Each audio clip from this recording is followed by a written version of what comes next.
afternoon and welcome to the afternoon session of the Landmarks Preservation Commission's public hearing and public meeting of May 13th, 2025. We are resuming this afternoon with public hearing item number 4, and this meeting is being held in person in our hearing room at 253 Broadway and also on Zoom and live streamed on our YouTube channel. With that, I'll turn it over to Director of Preservation, Corey Harala.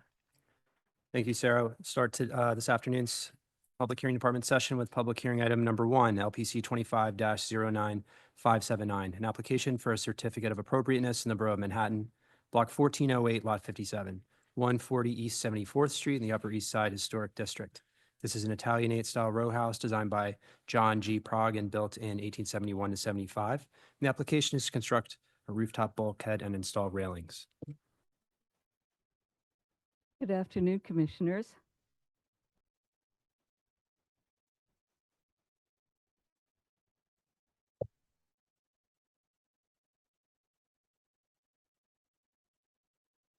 I'm Mary Diericks, the Preservation Consultant for the project. With me is Susanna Chan from O'Neill Langen Architects, and we'll both be presenting. As Corey mentioned, the application is for a visible stair bulkhead on the roof, railings, and a small HVAC unit on the bulkhead. This is the building, which is not the 2-story corner building, but the 4-story beige row house next door.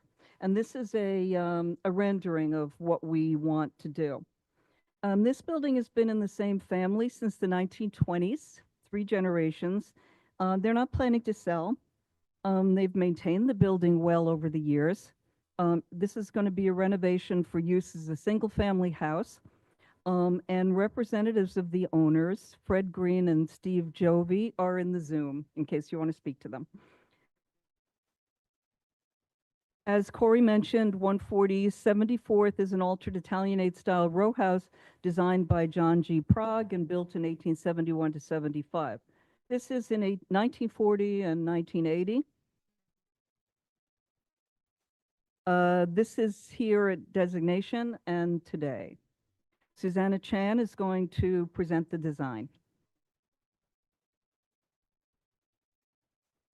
Good afternoon, everyone. I'm Susanna Chan with O'Neill Langen Architects. And what you have before you on this drawing is just a plan of the existing roof conditions. It's a very small lot, approximately 45 feet by 90 feet total.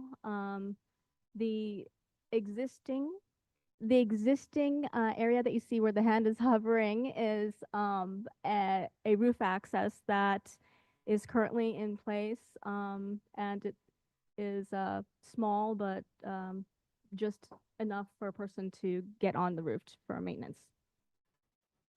What we're proposing in this next slide and plan is a modest footprint of a new stair bulkhead at that same existing area to extend the staircase to the new roof level, which we're proposing to have a finished deck flooring. And you can see that we are situating it not only above the existing stair area where the existing hatch exists, but we're also trying to keep it a minimum distance, just enough by code, 3'0", so that a person can step out, open the door, and step out onto the rooftop deck of this area. There are some existing equipment already on the adjacent sides and also existing roof drains such that we are cognizant of and working around and building around. I should mention that this side here that is the front facade has a tall or a high parapet versus what you see on the east side, which is Page South, has a low parapet of varying heights being intersected by taller chimneys. So it's a little bit of an undulating parapet, if you will. And I'll show that to you later, and you can see it in the photographs, correct? The stair location is directly above the existing, as you would find it on the lower stories. This next slide is to show what the elevation is from the north or the front facade. So this facade here is what is facing 74th Street. You don't see it again because you'll see in the photograph there's a very tall parapet. But nevertheless, this is that facade. The rear facade, as we call it, or facing north, is a very simple blank facade. The finishes here are cream-colored stucco to match the existing facade color with some dark brown metal powder-coated aluminum and glass for the glazing. On the back side, there's a small condenser unit that we're proposing to install on the bulkhead for ease of installation, but it's also set back as much as possible away from Lexington Street side. The other elevations that you'll see here are the remaining. The east elevation is what would be facing Lexington Avenue, even though we are the second building from the corner. And this west elevation, for all intents and purposes, really would never be seen by anyone because it is directly against a taller construction or building next door. And here are some details of the guardrail that is required for protection since we are having occupancy at the roof. We must protect the inhabitants, so we're installing this modest but simple guardrail that's 42 inches in height required by code. That's consistently behind the parapet at this point. This is a simple wall section that just shows that we're trying to maintain a roof that is as low as possible, as simple as possible, and as watertight as possible to demonstrate the enclosure. I would say it's rather modest and petite in its size, coming from what we were tasked to help the owners achieve for access to this rooftop.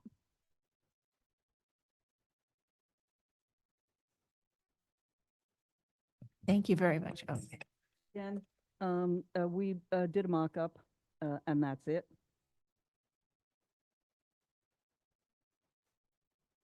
This is down Lexington, and you can see just a little bit of it.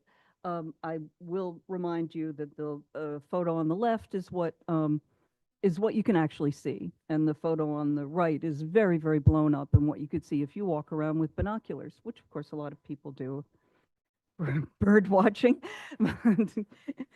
It can't be seen over the facade closer to the building. It can be seen, it's very visible because of the two-story building on the corner. This is on the left is a montage of the view from the southeast corner, and the bulkhead really blends in nicely with the beige facade.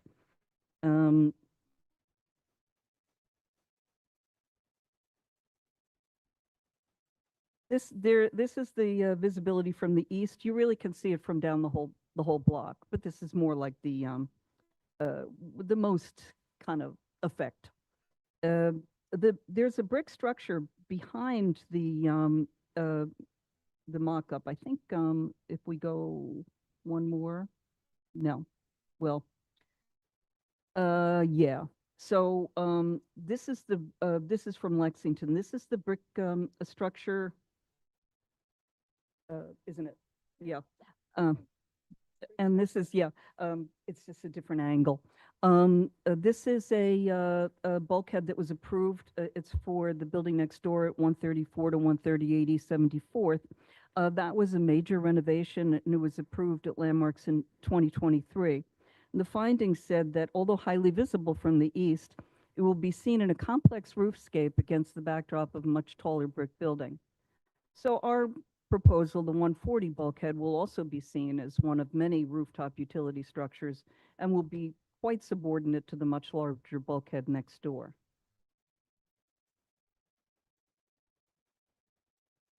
This is the view from Lexington. We don't think the HVAC unit on the bulkhead will be seen, but maybe there's a chance. That's the rendering of the bulkhead and the railings. This is the view from the south on Lexington Avenue. And that is our entire proposal. Thank you. Thank you very much. Do we have questions, commissioners? Yes, Commissioner Chu. Sorry, did you mention the color of the railing? Yes, it would be a powder coated dark brown Okay. color. And the door? The door is aluminum, also powder coated dark brown, but it has glazing in it as well. So it's a glass and aluminum door. Oh, has a light in it. Okay, so it's brown essentially is the impact you see. The trim, and then it has glazing. But So, the yeah, door itself, the door itself would you would see it brown. is brown. Yes, Okay. Well, but it's a glazed door, so you're seeing it's brown. a and brown I frame, can right? turn to the page if you want. For the Yeah, elevation. please. Bear with me, I just go back a few pages.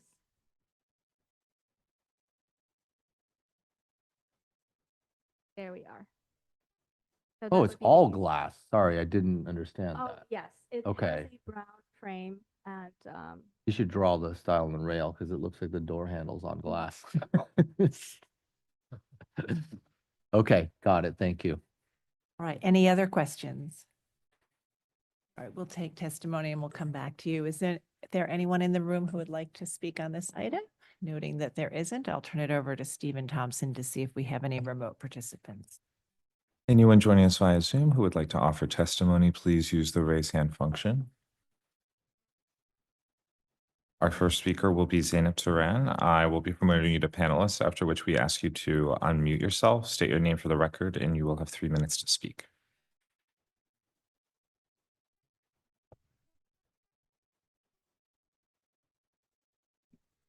Good afternoon, Chair Carroll and Commissioners.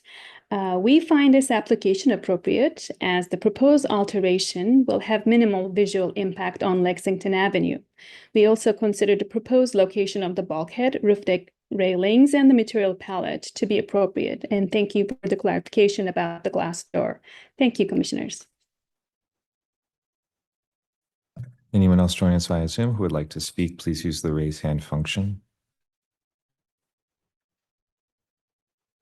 Seeing none, I'll note for the record that Manhattan Community Board 8 recommends approval. So all supportive testimony. Is there any final comment you'd like to make? Okay, commissioners, if there are no other questions, we'll move to our discussion. Commissioner Jefferson, would you make a motion to close the hearing?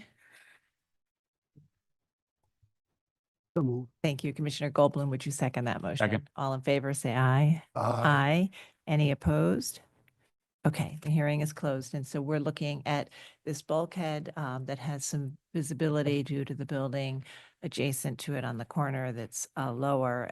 It is finished in stucco and will be seen in the context of taller buildings and bulkheads behind. Commissioner Chen, would you like to start this one? This is a very modest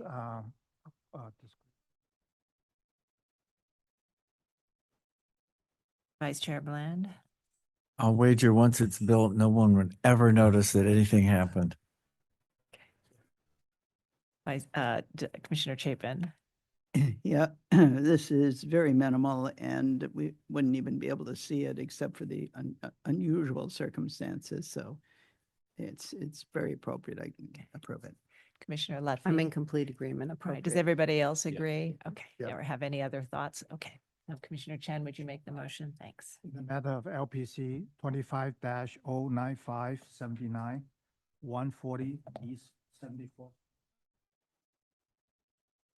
Application is to construct a rooftop bulkhead and install railing. Noting the building's style, scale, materials, and details.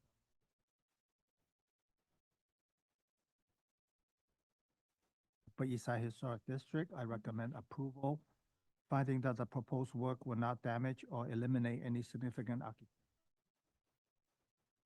massing and beige stucco cladding of the bulkhead and the black finished metal railing. found at buildings of this type and age. Buildings will only be minimally visible over a primary facade at limited vantage.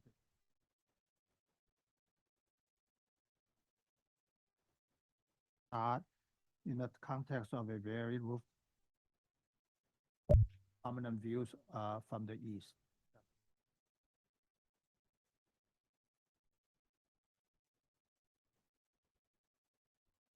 You, Vice Chair Bland, would you second that motion? Second. Mark, will you call the vote? Chair Carroll, Aye. Commissioner Bland, Aye. Commissioner Chapin, Aye. Commissioner Chen, Aye. Commissioner Chu, Aye. Commissioner Ginsburg, Aye. Commissioner Goldblum, Aye. Commissioner Jefferson, Commissioner Lutfi, Aye. Commissioner Matthew. Excuse me. Aye. With 10 in favor and none opposed, the motion passes. Approved. Thank you. We'll move to the next item. Next item is public hearing item number 5, LPC 25-08473, an application for a certificate of appropriateness in the Borough of Manhattan, Block 1720, Lot 39, 228 Lenox Avenue in the Mount Morris Park Historic District. This is a row house designed by F. Carls Mary and built in 1888 to 89. The application is to construct a rooftop bulkhead and to replace windows installed without LPC permits. Good afternoon, Commissioners. I'm Roberto Ciliberto, LPC staff. This application before you have two components: to construct a rooftop bulkhead and install windows without a curved glass within the curved bay at the basement, first and second floor. The building is located on Lenox Avenue in the Mount Morris Park Historic District. And we have here the current condition and the historic picture is the building in the center. The building is now being converted from a mixed use to a two-family house with a full renovation of the interiors and exteriors, all already approved at staff level. The first part of the proposal is to build a bulkhead at the rooftop. So the stairs will be extended from the top floor, and a slope bulkhead will provide access to the roof. A simple handrail setback from the front facade will be installed for safety. The mock-up shows the location of the bulkhead and the associated railings. From the visibility studies, we can see that the new construction will be visible from across the street on the north side over the neighbor church, but it will not be visible directly across the street nor from the south, concealed by other buildings in the row. The bulkhead, as we can see on the picture on the right, will be clad in brownstone stucco to harmonize with the church and the rest of the buildings in the streetscape. Here are other visibility studies. The metal railing will have a black painted finish, and it will be, as I already said, set back from the front facade to minimize the visibility. The second item of this proposal is to install 1/1 double-hung wood windows without the curved glass within the bay at the basement, first and second floor openings. The windows have been previously replaced with flat glazing without a Landmark Preservation Commission permit and are currently in violation. Is the intention of the applicants to install curved moldings matching the historic one found on other buildings on the row, curved to follow the line of the windows openings. The detail will be further studied with staff if the application will be approved. And this is everything that is proposed here. All right, thank you very much. Yes, we have some questions. Commissioner Ginsburg? So this is probably more for staff or for the chair. How do we normally deal with windows with curved glass? Well, I'll sort of give an overview. Corey can give some more specifics, but as we know, curved glass can be made and it can be made insulated. It is very expensive to do curved glass. And so in other cases where the commission has looked at the replacement of windows that had once been curved glass, we have approved flat glass as long as the brick mold follows the curved form as a sort of memory. And Corey, is there anything that you want to add to that? No, I think you covered most of it. And this is not just something we've seen only once or twice. We've actually reviewed this a number of times.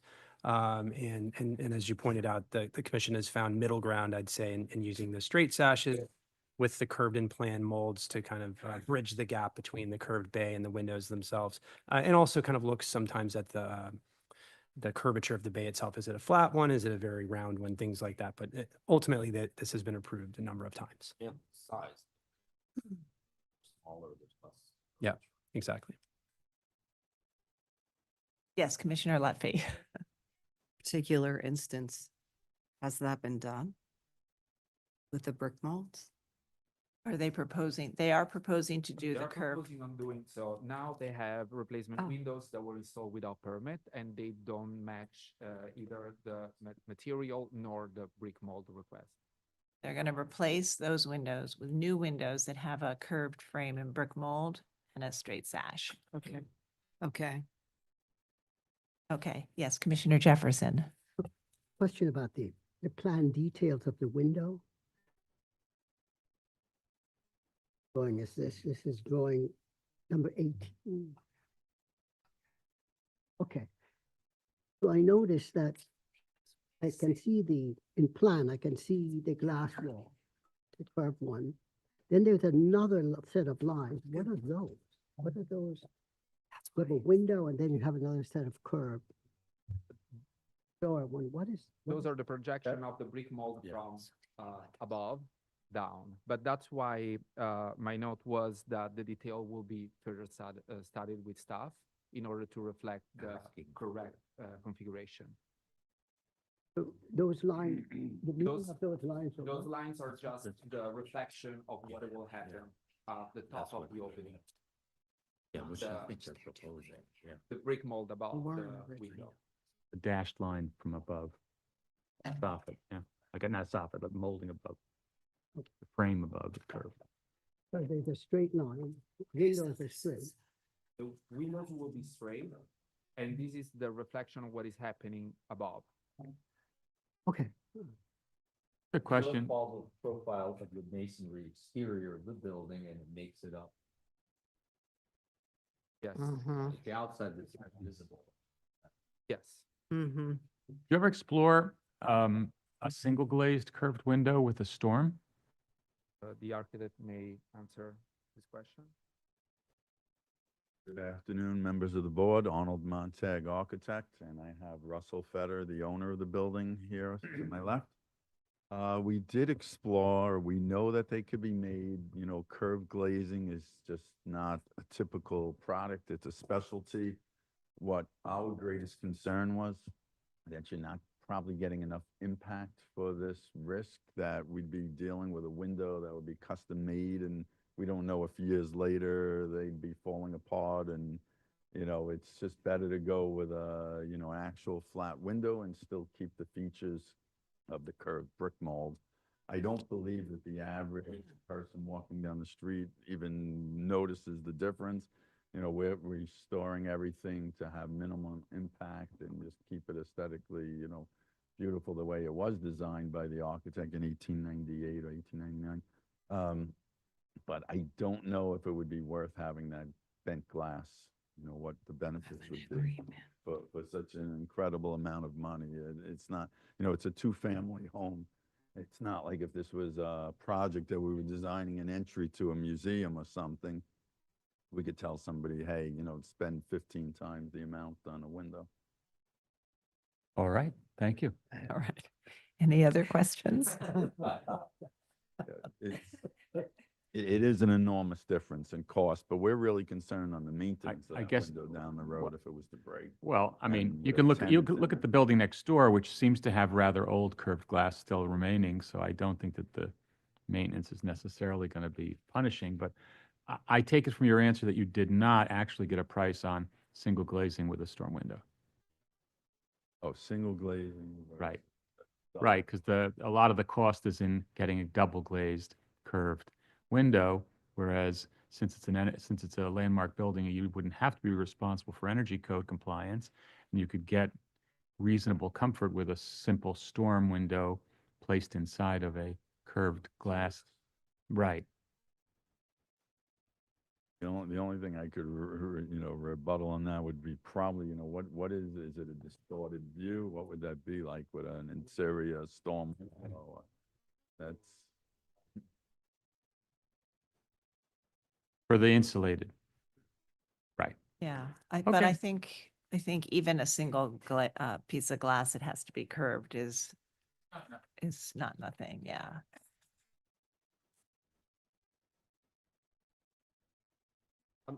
Excuse me, I'm sorry. I'm Russell Fetter, the owner. I think one of our concerns also is that the non-dominant unit on the ground floor would most likely be tenanted. The upper floor would probably be with a homeowner. And if a tenant were to operate the window and it would break, it would be potentially a very, very serious liability on behalf of the tenant that they would be responsible for that window. So as much as we'd love to see a perfect historic restoration, I think in this case, we would certainly comply with the brick mold and make it as historically accurate as possible, and also have the utility for a tenant for day use. All right, any other questions? Okay. We're going to take public testimony and we'll come back to you. And is there anyone in the room who'd like to speak on this item? Noting that there isn't, I'll turn it over to Stephen Thompson to see if we have any remote participants.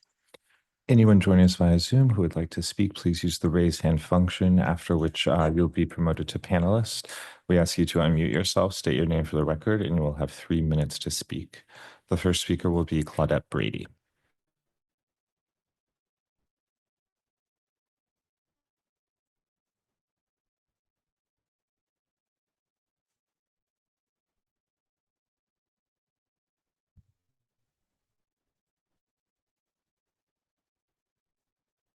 Good afternoon, Chair Carroll and Commissioners. My name is Claudette Brady. I am the Executive Director for Save Harlem Now. The drawing suggests that the existing masonry opening will be enlarged to accommodate the taller window. We assume this is a graphic mistake, which those lines have been discussed. If that's not the case, we would recommend that the opening enlargement be rejected. For the two options presented, we recommend installing the curved 1/1 double hung replacement windows with bent glass like the one originally extant at the handsome bay window. If the applicant would like, I could send him a list of bent glass manufacturers, and I am one of those ordinary people walking down the street who notices the difference. As to the bulkhead, we believe we believe it is too visible due to its location. To reduce visibility, the designer should consider reversing the location and direction of the 4th floor stair with the proposed east-west rising to one location further west, closer to the rear facade and rising west to east. As for the roof guardrails, we believe they're too visible. To reduce visibility, the designer should consider increasing the offset of the guardrails located west of the proposed bulkhead to 6 LF like the one proposed at the west end. Thank you for your time and have a pleasant day. Thank you for your testimony. Our next speaker will be Kaylee Johnson.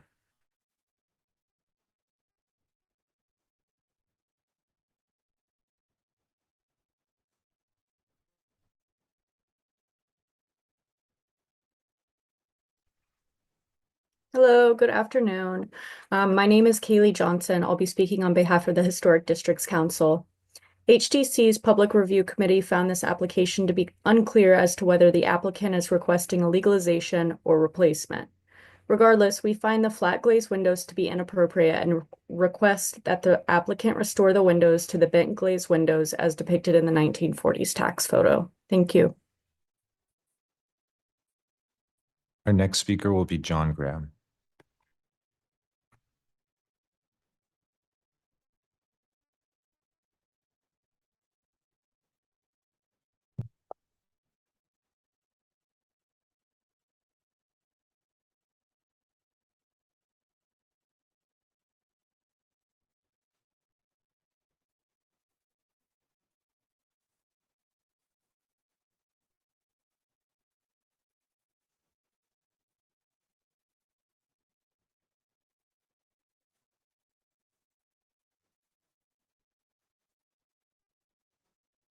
Mr. Graham, it's your turn.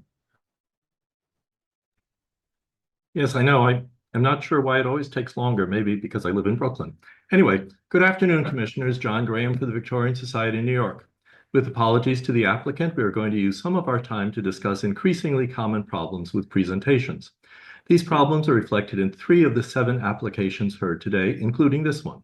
Our Preservation Committee includes experienced architects and preservation professionals, but has been finding more often that presentations are confusing, inaccurate, lacking in necessary material, and subject to undisclosed changes following their initial posting. Some of them have grown to absurd length, with many irrelevant slides, leading us to think that the purpose is to overwhelm rather than clarify. Some are subject to endless oral presentations by the applicant, while public input, which is, after all, a purpose of public hearings, is limited to the same 3 minutes, no matter how complex the proposal is. We increasingly wonder whether the LPC staff is reviewing these presentations before they're calendared, and whether they are empowered to require changes to bring them to some basic level of competence. While some clarity may be achieved during the presentation, that information comes too late to be incorporated into the public's testimony. This presentation lacks basic information. Both the canopy and the windows have active LPC violations. It's unclear when the original curved sash were removed, and importantly, whether they were removed prior to designation. The Commission typically has a photograph of each building taken at the time of designation. This should be made public. There is little description of the proposed new flat sashes in the round bay. There are no dimensions and elevations to indicate how close they will come in appearance to typical historic sash. There is no information of material or of color. Appropriateness cannot be determined without this information. Most importantly, a comparison of slides 5 and 6 shows an intent to enlarge the masonry openings at the parlor floor. This important change isn't called out in notes or described anywhere. Such a change would destroy the integrity of the building's design. The money saved by leaving the masonry alone could be used towards the cost of fabricating new curved sash. We think the rooftop bulkhead, though visible, is appropriate because of its minimal size and typical utilitarian form. Thank you, Commissioners. Anyone else joining us via Zoom who would like to speak, please use the raise hand function. That's all. All right, thank you. And I do want to just address John's comment about the staff's oversight of presentations. And John, as a former staff person, I think you know how hard the staff works with applicants, sometimes for months before we bring something to a public hearing. So the staff works incredibly hard to ensure that applications are complete and that they have the necessary information. They also, when applications are too lengthy, they ask the applicant to put the additional information into the appendix so that the presentation itself can be more direct and succinct. But additional information is there in the appendix for the public's use as well as the commissioner's use during the hearing. And with respect to testimony, I mean, applicants present their projects, and while we do have a time limit, like every other government agency, we do not limit the number of speakers, and very often we have speakers who gather together to comment on a project that lasts much longer than the presentation does. So I just wanted to respond to those comments, and with that, I'll turn it over to the applicant to respond to the merits of the application.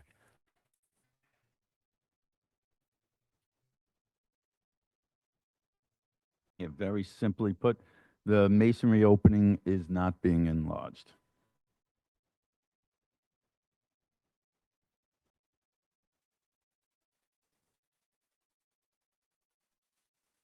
That it? That's all you want to add? We're not enlarging it. I apologize if something doesn't look right in the drafting. I'm looking right. at, my photograph of the existing site. Okay. All right, we understand. So is there anything you want to say beyond that on the final comments on the proposal for the curved sash or the visibility of the bulkhead? Can add something. The details on the windows will match all the details that we approve normally at staff level, including the material, the color, and all the design choices. So there will not be any modification of that. The only thing proposed on these windows will be to be flat instead of curved. Great. Thank you very much, Roberto. All right, so let's move to our discussion. Commissioner Lutfi, would you make a motion to close the hearing? I'll move. Thank you. And Commissioner Chu, would you second that motion? Second. All in favor, say aye. Aye. Aye. Any opposed?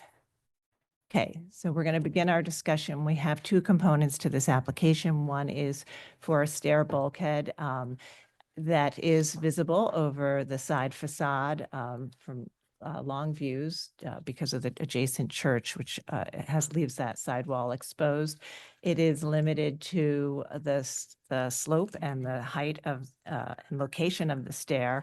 I don't think they can change the location because they're extending an existing stair, but it is a simple sloped utilitarian form. And then again, the proposal is to replace the existing windows with new windows that have a curved brick mold form and brick mold and frame and have a flat sash. So we'll begin our discussion. Commissioner Master, would you like to start this one? Sure. In terms of the rooftop bulkhead, I think that the applicant has done a good job to reduce its presence by sloping it and moving it away from the front facade. My understanding is that from the front facade it is not visible. There is some visibility from the side, but then when you look at all the other kind of various rooftop accretions, I don't think that it's that disruptive. In terms of the replacing the glass, the curved glass versus the flat glass, I think that's appropriate. I would just urge the applicant, and I think they said they were going to do the brick mold and have that follow the curved frame. Commissioner Jefferson. I think the rooftop bulkhead is appropriate. Where I get off the boat is on the windows, because I think every time I go to one of these buildings, this type of buildings, the curved glass really fascinates me. It's just, my God, they did it in 1888. So I think we should kind of try to replicate that. Commissioner Goldblum. I agree with Everardo. I think that the fact that the neighbor has curved glass, that certainly doesn't look like it's new. It's been there for a while. I think that the maintenance concerns are should be somewhat put to rest by that fact. These are amazingly robust, gorgeous Romanesque buildings, and I think that the curved glass is, and this is, as I think Stephen said earlier, the degree of the roundness of the bay is very striking. It's not some flat curve that's relatively shallow. It's a very deep, it's deeper than its neighbor, tight radius that emphasizes the roundness of the bay. And I would encourage the applicant to speak with the advocate who called from Save Harlem Now to investigate glass manufacturers that might be affordable. And I think that the idea of a single glazed window with a storm on the interior would both protect the outer window and cost a lot less than insulated. Commissioner Ginsburg. So I point out that by curving the glass, you're making it much stronger because a curved shape is stronger by its nature. So I would encourage the applicant to study, as Commissioner Goldblum said, a single non-insulated glass that is curved and then a storm window interior of that to meet energy code and make the interior comfortable in inclement weather. Commissioner Chen. That way, worth giving it a try. Commissioner Bland. I can approve what's been proposed, but I would certainly not stand in the way of this applicant working with staff or with the consultant that was mentioned in testimony to create what's been already described as a curved window with an interior sash. The bulkhead looks like a bulkhead.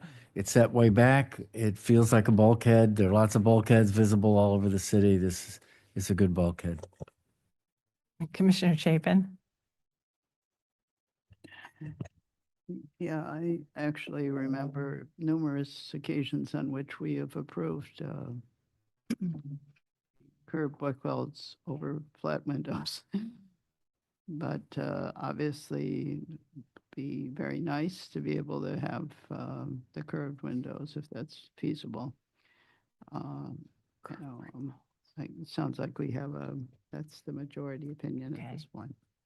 Commissioner Lutfi? Yeah, I'd want to echo, I think, what you just said, which is we have approved the flat windows with the curved brick molds quite a few times. And I can approve that in this particular instance, and I think that the bulkhead is fine. Commissioner Chu? I think in this situation, sometimes we have approved the flat window in the curve condition just to be more forgiving for many different situations and hardships. In this case, this is a pretty tremendous building and a lot of work is being done. The neighboring house has the curved glass, and I would prefer to see it curved here too. Okay, so I think, we have, as I've said before, and Corey said, and other commissioners, we have approved this as a compromise in the past because it is such a very vast difference in economics, even though we can't consider economics. We've found that this curved frame and brick mold adequately recalls the original curve of the bay. But today we don't have enough support for that. I think that the commissioners would like to have you explore doing a single glazed window and see if that wouldn't suit your needs and budget. And then we'll take no action today. We'll have you go back and do a little more exploration and then come back to us. Okay, and we'll move to the next item. All right, next item is public hearing item number 6, LPC 25-02663, an application for a certificate of appropriateness in the Borough of Brooklyn, Block 247, Lot 12, 35 Remsen Street in the Brooklyn Heights Historic District. This is an Anglo-Italianate style house built between 1861 and 1879, and the application is to alter the oriel and remove special windows.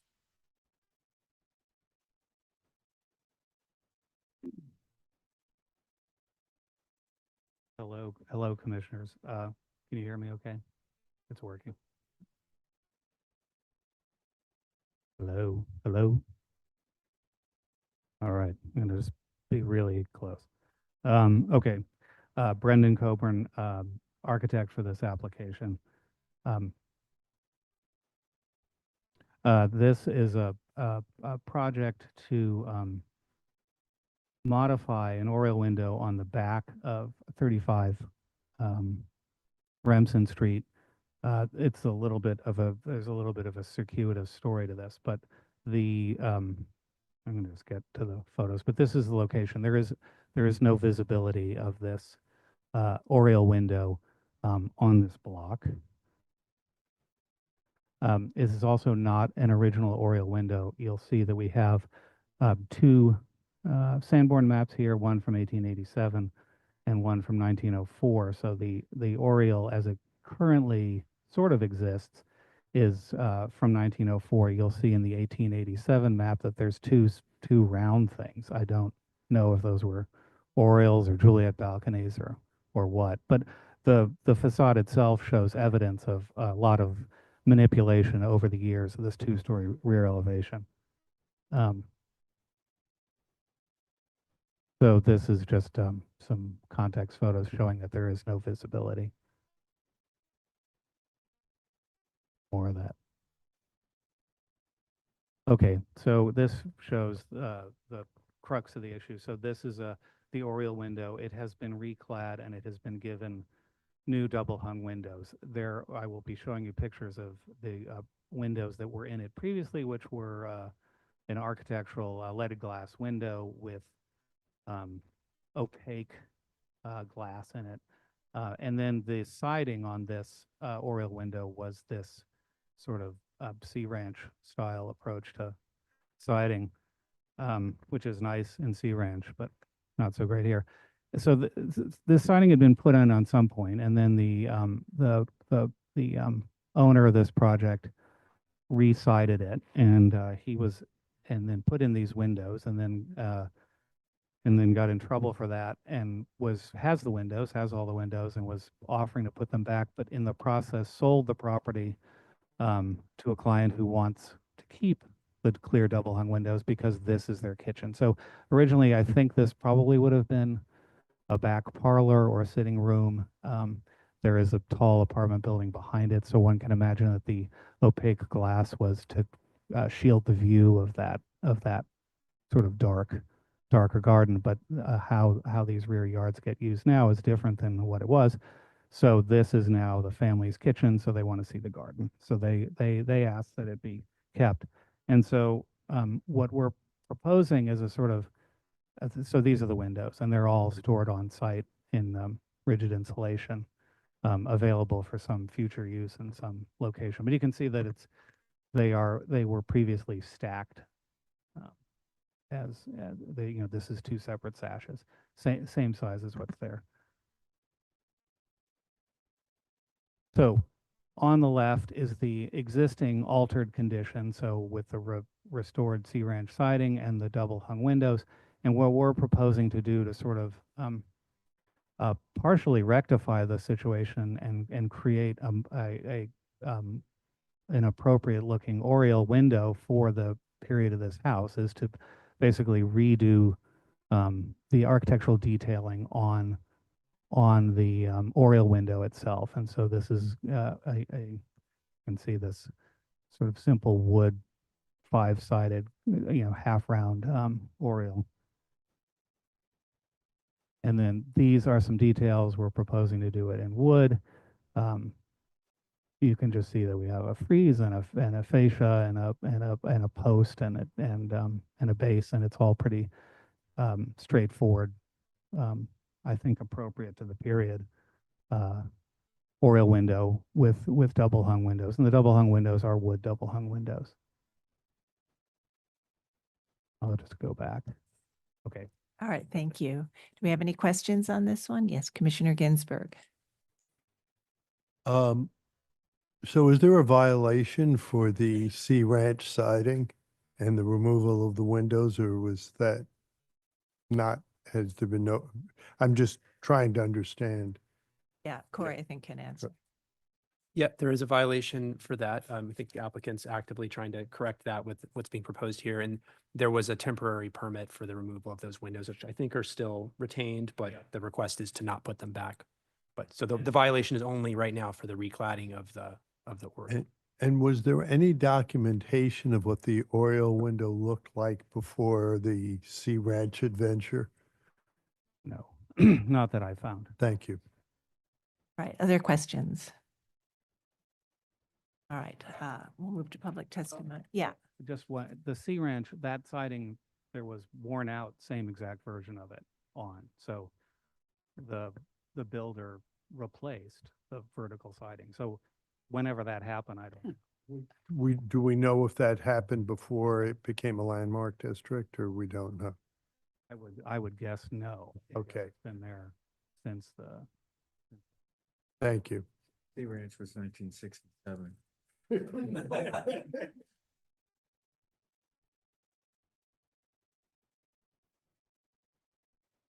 Alaskan yellow cedar. Okay. All right, we're going to move to testimony, and I'll note that there's no one in the hearing room to speak on this item, so I'll turn it over to Stephen to see if we have any remote participant. Anyone joining us via Zoom who would like to offer testimony, please use the raise hand function, after which you'll be promoted to panelist. We ask you to unmute yourself and you will have 3 minutes to speak. Our first speaker will be Judy Stanton.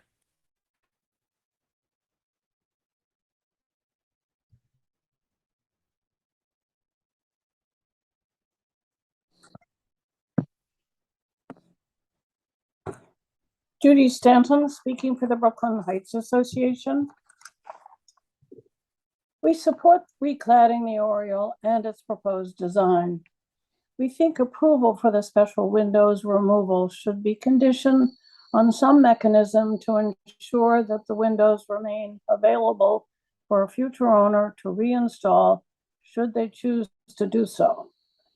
The windows are evocative of the fashion and late 19th century brownstone renovations to add stained or patterned glass.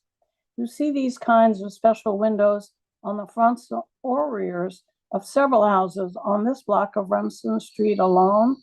For this reason, we think the windows should not be discarded upon removal. I understand they've already been removed, but they should be kept in case the future owner wishes to reinstall them. We do agree that if the owner's goal is to increase light into the room by eliminating the patterned glass, removal of the entire window sashes is a better way to preserve them than attempting to replace individual panes with clear glass. But we would encourage that the owner find an alternative way to reuse them in the house, either as functioning windows in some other location or as decorative pieces. Commission's approval should provide for that reuse or adequate storage on site for a future owner's potential reuse. Thank you. Our next speaker will be Kaylee Johnson.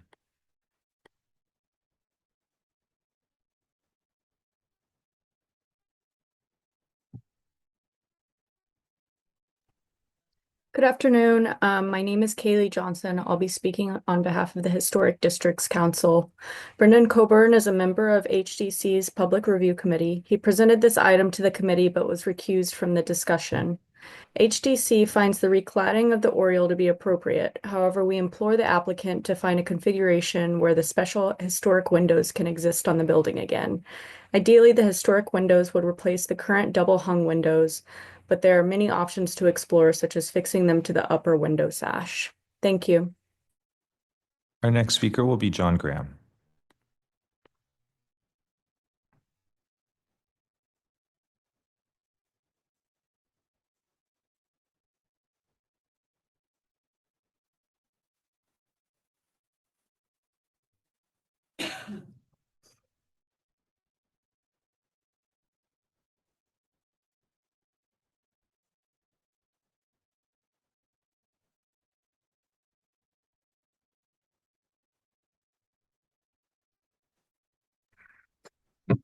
Good afternoon, Commissioners. John Graham for the Victorian Society in New York. The Victorian Society does not support this proposal to allow a historic Oriole window to be rebuilt without the salvaged leaded glass, which is its most significant original feature. There's been an Oriole window at 35 Remsen since at least 1908. We saw in the block plans that the rear yard at this house has been very narrow for over 100 years. This led us to believe that the use of opaque glass was not only an aesthetic decision, but also a practical one, as it would provide privacy from the large apartment building directly behind it. Photos of the Oriole show that it was rebuilt using modern materials, and pictures of the original leaded glass show that it has been removed and stored. But we found all this material confusing as it didn't list any warning letters or violations for alterations to the window or permits for the removal and salvage of the historic glass. So we looked at all the permits which have been issued for 35 Remsen Street since 2016. We learned that in 2023, the Commission issued a certificate of no effect which allowed changes to the Oriole at the first floor. These included removing, quote, 3 existing windows at the central bay and the plywood panels at both outer bays, and installing 5 1/1 double-hung metal windows within the existing openings. The permit did not mention leaded glass windows. In May 2024, that permit was amended and stated, recently, information was submitted indicating that the 5 windows in the Oriole are not simple 1/1 double hung, but instead all contain special leaded glazing, and that an additional window at the second floor contains stained glass. In response, the Commission received a proposal for an amendment to include retaining and restoring all 5 of the double hung wood windows at the Oriole, and repairing and the leading and replacing missing textured glass pieces in kind to match the extent textured window glazing. Commissioners, the cited amendment is the appropriate and sensible way to address the unfortunate changes for this historic oriel window. A year ago, staff knew this and acted upon that knowledge. We ask that you deny this application and instruct the applicant to proceed with the approved restoration of the important historic oriel. Thank you very much, Commissioners. Anyone else joining us via Zoom who would like to offer testimony, please use the raise hand function. Seeing none, I'll note for the record that Brooklyn Community Board 2 recommends approval. Thank you. Would you like to respond to the comments we've heard? And also, I think it would be helpful if you could give some more detailed description of what those leaded glass windows were.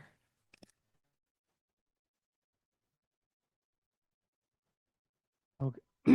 Okay, so these are the leaded glass windows, and they're the upper and lower sash of leaded glass windows. The glass in them is a opaque, milky glass. You cannot see through it, so there's no transparency within these units whatsoever.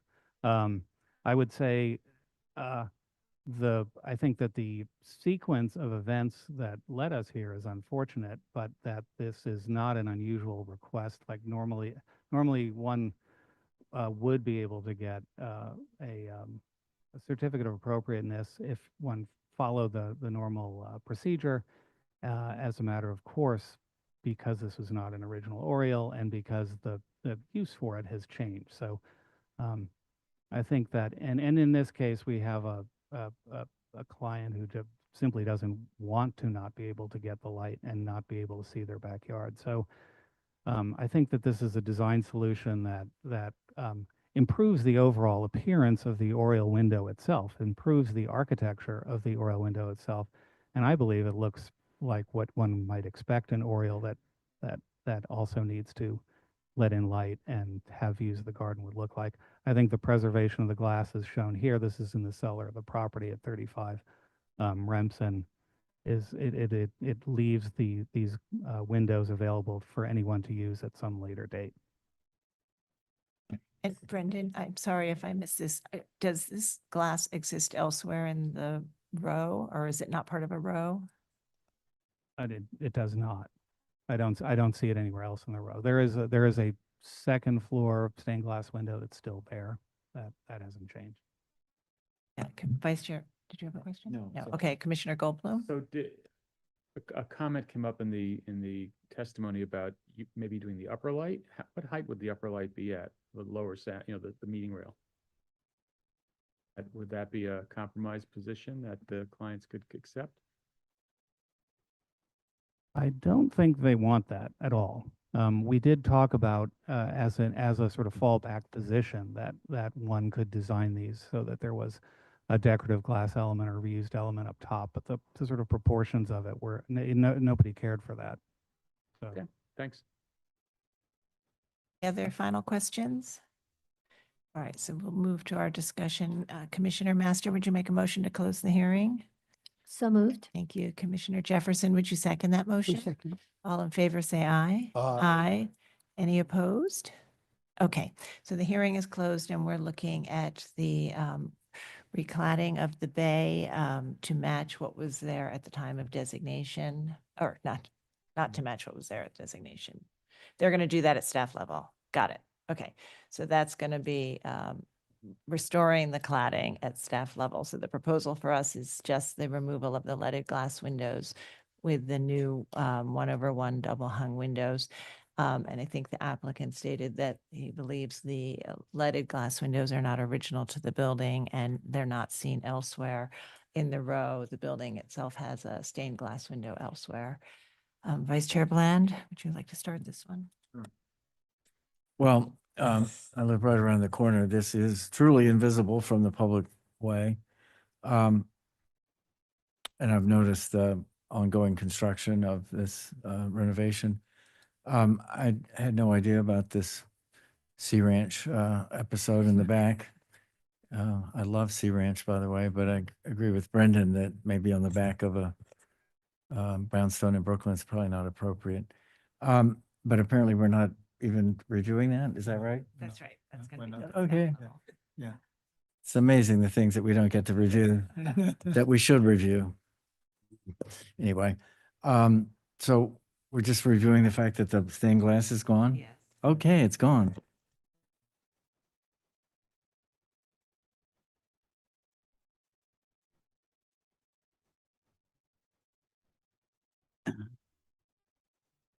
Well, I thought this was actually a nice proposal, and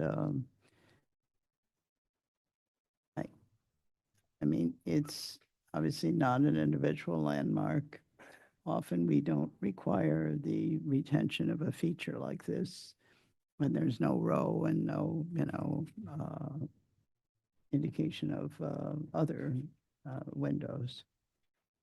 And,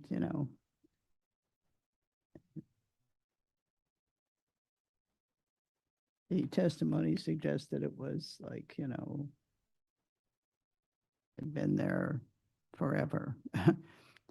And I'm not sure if there's really much evidence of that, but anyway, I think they've done a nice job of preserving the element rather than trying to do something entirely different here. So I'm supportive of it. Commissioner Lutfi? Yeah. I think the applicant has actually done a very nice job here. I'm okay with keeping this style presented in this manner. And those other windows are going to be retained, whether they're high quality or not, which is a good thing. So I can approve, and it's not visible, as Fred said. I can approve it. Commissioner Chu? Yeah, I think this is appropriate. I would just add that this is a situation where flat glass and a curved condition make total sense. Commissioner Master? Yeah, I agree. It's appropriate. Commissioner Jefferson? Commissioner Goldblum? Agreed. Commissioner Ginsburg? Appropriate. All right, so we're all in agreement. Vice Chair Bland, would you make the motion? Yes, in the matter of 35 Remsen Street in the Brooklyn Heights Historic District, this is an application to alter the oriel and remove special windows. I note that the building style, scale, materials, and details are among the features that contribute to the special architectural and historic character of the Brooklyn Heights Historic District. I also note that the oriel with leaded glass windows was added to the building between 1887 and 1904, that it was recently reclad without Landmarks Preservation Commission permits, and that the leaded glass windows were removed for repairs pursuant to a temporary permit. However, I recommend approval, noting that the work will not be visible from any public thoroughfare, that the leaded glass windows to be replaced are not unique or high quality, have translucent textured glazing that allows no visibility into the rear yard, and are located in an oriel that is not original to the row house, that the window replacement will be completed in conjunction with corrective work to reclad the oriel with traditional features and detailing to bring it closer to the likely historic appearance, and that the work will not detract from the special architectural or historic character of the building or the historic district. Thank you. Commissioner Chapin, would you second that motion? Second. Right. Mark? Chair Carroll, Aye. Commissioner Bland, Aye. Commissioner Chapin, Aye. Commissioner Chen, Commissioner Chu, Aye. Commissioner Ginsburg, Aye. Commissioner Goldblum, Commissioner Jefferson, Commissioner Lutfi, Aye. Commissioner Master. Aye. With 10 in favor, none opposed, the motion passes. It's approved. And we'll move to the next and final item. That's public hearing item number 7, LPC 25-02849. An application for a certificate of appropriateness in the Borough of Brooklyn, Block 1676, Lot 47, 310 Malcolm X Boulevard, AKA 373 Decatur Street, and 310 to 318 Malcolm X Boulevard in the Bedford-Stuyvesant Expanded Stuyvesant Heights Historic District. This is an altered Renaissance Revival style flats building designed by Thomas Miller and built in 1881. The application is to install storefront infill, awnings, lighting, mechanical equipment, and signage, and to modify masonry openings.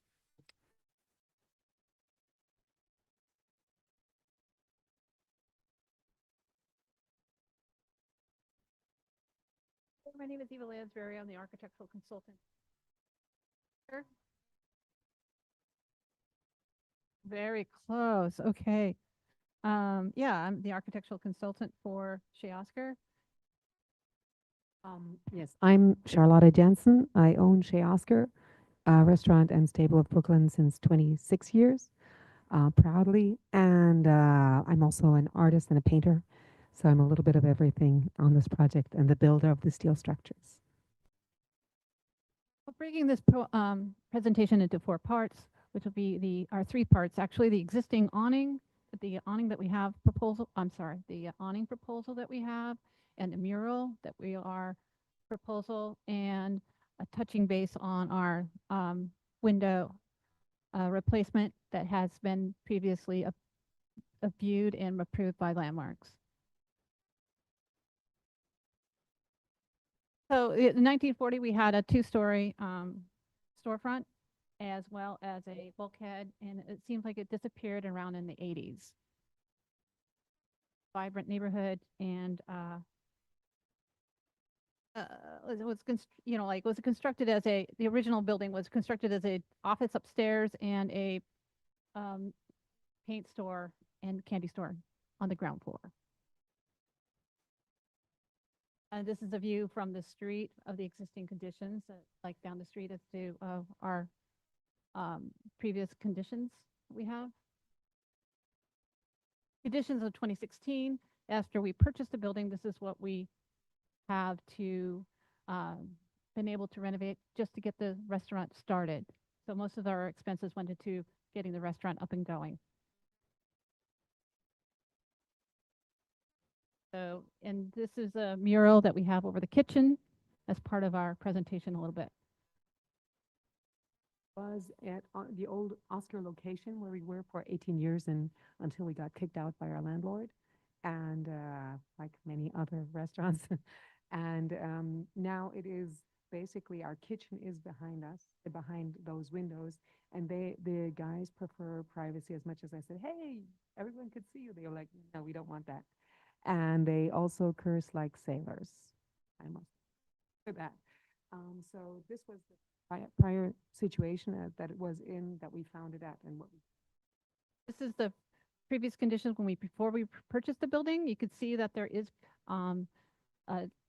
writing on all the roll gates, as well as awnings installed in the historic awning with what do you call those?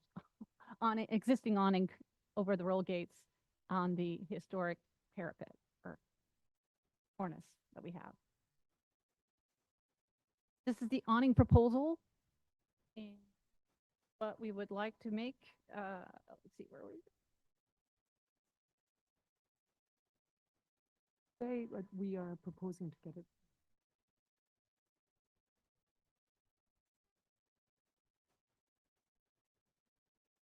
Stress a building. This is lightweight and much easier. Our proposed sidewalk cafe awning draws on the inspiration of iconic Art Nouveau Parisian outdoor cafes in Paris. Designed by Hector Gouman, Paris Metro experience. We'd like to bring that experience to Brooklyn. The Parisian lifestyle, like open air cafe, being able to sit and drink your wine and be surrounded in an open air with plants and gardening nearby. So we would like to offer to when you step into Shea Oscar, it's a taste of Parisian charm infused with the unmistakable vibrancy that is now Bed-Stuy. Envision an French Art Nouveau bistro, elegant with flowing lines, natural motifs, and the neighborhood's dynamic energy. Picture an outdoor cafe spilling into the thoroughfare, alive with conversation and laughter, echoing the artistic spirit celebrated by the nearby murals.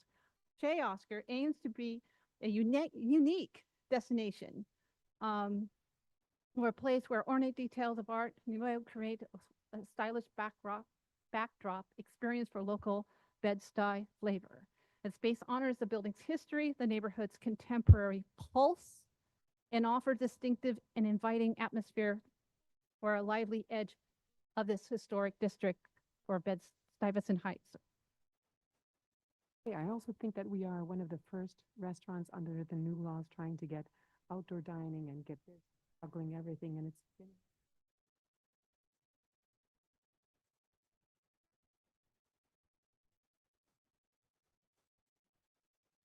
We propose a corrugated steel, proposed steel and corrugated clear plastic awning.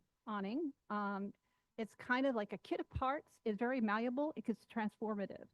It's lightweight yet strong, and it doesn't really, it doesn't destroy the fabric of the existing building. Unlike fabric canopies, this awning won't tear or sag. It won't need constant repair or replacement. The transparency is key to bring in the light and garden and the nature of our building. Our building is in the middle of a garden district in Bed-Stuy. There's a lot of competitions for, who has the best outdoor experience for gardening and flowers. And isn't there awards of that for this year? Yeah, there are several awards, and people really care about the gardens. They always come by and love how much we love gardening as well. And so that's not a bad thing for us. And that's why we wanted to keep these covers transparent as opposed to dark, because flowers love the sunlight, as do we. And the steel, basically the idea of it is that it also really marries well with the neighborhood and its style, because there's a lot of wrought iron gates. There's a lot of cast iron steel pieces that adorn houses and give them character. And there's a lot of beautiful fire escapes. So yeah, as you can see on the left down is what we have down currently built as part of our awning structure. We went forward without permission at the point because we have waited over 9 months to get this approved through DOT, DOB, and the whole process of getting a sidewalk cafe permitted. So we apologize, but we're not apologizing for keeping our integrity as a restaurant and moving forward with our cafe. We are now compliant with DOT rules, and they are pretty happy with our structure. We have passed and was celebrated by the Community Board 3. They really love the structure. They like to keep what we've had in the past, a clear, open dining, green garden experience for Brooklyn. Go to the second part. I also wanted to mention that it's very low in waste when it's constructed, that really you bend it on the spot, make it work, make it right, and the corrugated clear is easily cut. And so it's, have to replace parts, it's just very, very low in waste. I want to emphasize that. So yeah, the structure is covered. We haven't removed, the structure hasn't, since COVID-19, we installed the structure and we haven't really penetrated the historic awning that we have over the storefront, as we just kept the same holes, so to speak. It's been minimally invasive to the storefront cornice that we have. And lighting is we would like to move our lighting relocate the outdoor spotlights for the location of our new mural or signage for our building. And a collection outside with exposed conduit. So the inspiration for this was utilizing fire escapes And cast iron additions to buildings that you see everywhere all over Brooklyn, and especially in this landmark district. I must say, though, we are on the cusp of this district, so it's a bit of a patchwork. There's graffiti, brickity, and beautiful old buildings.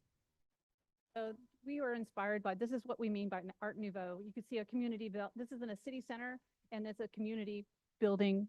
It brings the community together. People meet here on the Austin. So this is like what our inspiration is. There are existing canopies that are been built up in Hudson by Charlotta, and they all been permitted in historic Art Nouveau post-industrial buildings. So this is in the backyard of Hudson Milliner at 415 Warren Street. And the previous one is at La Perche at, 223 Warren Street. Big open. This one actually has a lot more expandable. It's an indoor, what do you call it? Courtyard. So it has a lot of retractable screens and misting and yeah, a lot more mechanics. But this one, our awning is going to just be simply an awning. Shelves. Drawings seem a little curvaceous. They're a little softer in the curve. Little less. So we're proposing to mount the awning with Flag poles. try to keep it simple. And so we would like to move on to, and we can answer more questions of this later, but we'd like to propose our mural proposal. We would like to remind you that Shea Oscar occupies a significant location at the edge of Bedford-Stuyvesant Heights as a designated line on the cusp and the edge of our historic district, vibrant mixed-use thoroughfare. The positioning allows the restaurant to embrace the local flavor of Bed-Stuy while maintaining the historic integrity of the building and the surrounding neighborhood. And it, Stearns, it's just, I've lost my words again. So one of the first things we have is our mural or banner that we would like to raise and put between the two windows.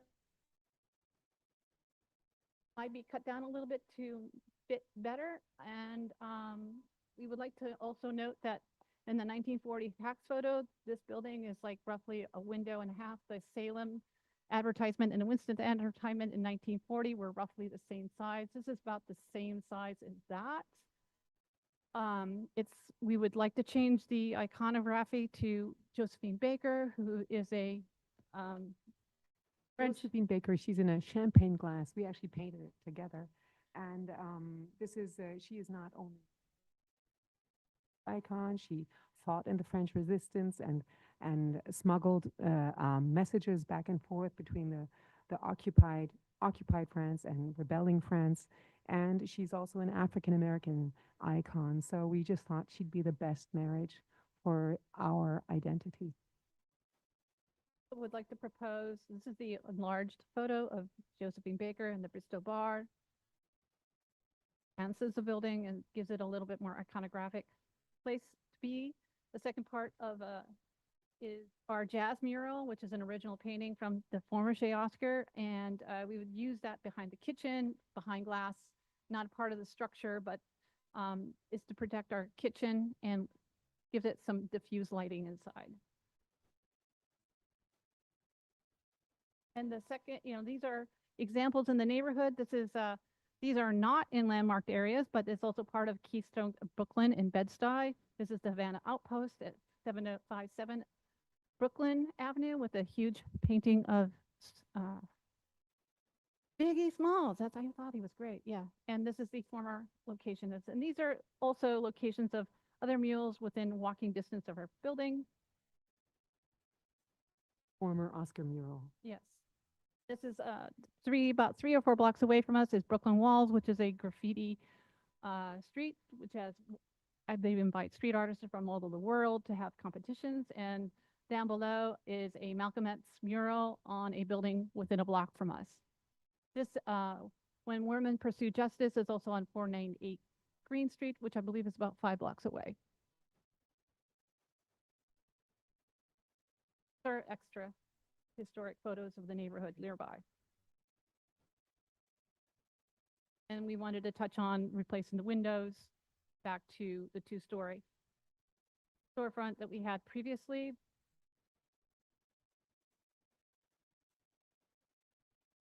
And this is a existing and proposed view of our building. That's how we will close our meeting today. Thank you.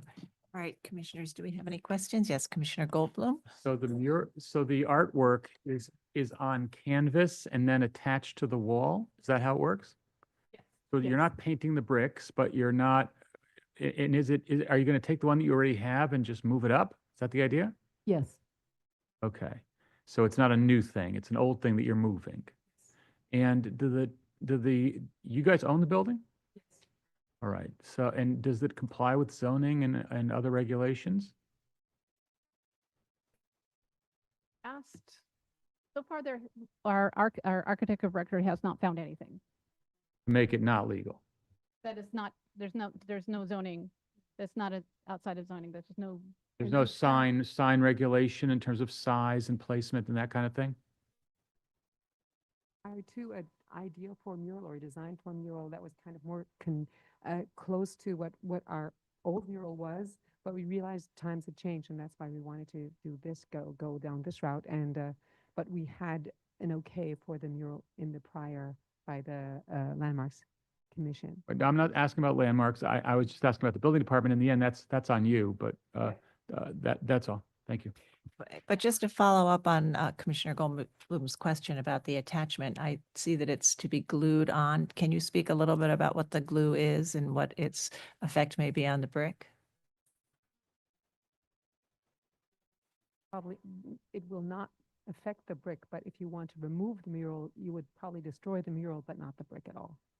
Where you basic wallpaper paste, water-based, left you guys a spec with it. Okay. Commissioner Ginsburg? Show the brick lines, and the canvas is not that thick. So you will be able to still see the brick behind the wall, and where the brick should be able to breathe a bit. Yeah. From removal, you would destroy the mural, but not the brick. So I have a few questions. The building department approved the canopy without our approval? This was COVID-19. That isn't, No. We're talking about our Department of Transportation. no, but I'm talking about the canopy is attached to the building, correct? It's an awning now. Yeah. It's considered an awning. Okay. And did we issue a violation for it being done without a permit? Okay, so this is to correct a violation. Yes. Thank you. Commissioner Chu? Survive. Yeah, can you go to the last slide? I think maybe is that the last slide? No, actually, I was thinking of slide 63, which shows the elevation, the full proposal, I believe. Oops. With the awning on it, right? This is the last slide. You better come beginning first.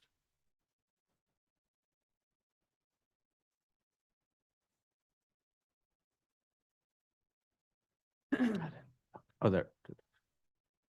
I guess so. That's the full proposal on top, right? Okay, so the awning would be taken off and replaced again? I'm trying to understand because the corner has a 2-story storefront piece on it. Is that it? It will, the awning will stay the way it is, and the storefront, well, it'll be probably cut in a little bit of the awning, but the whole awning won't be taken down. It's a modular system, so you can take parts of it You can down. take it apart. Yeah. So you're basically creating a big opening in that corner, I would assume, because you got windows in that corner, So we're bringing back basically what it was. which was a projected element. Yeah, and not But quite now as it's back projected. in Yeah. the primary form. Yeah. And your drawings indicate the structural lintels and everything that it takes to do that. Yeah. Okay.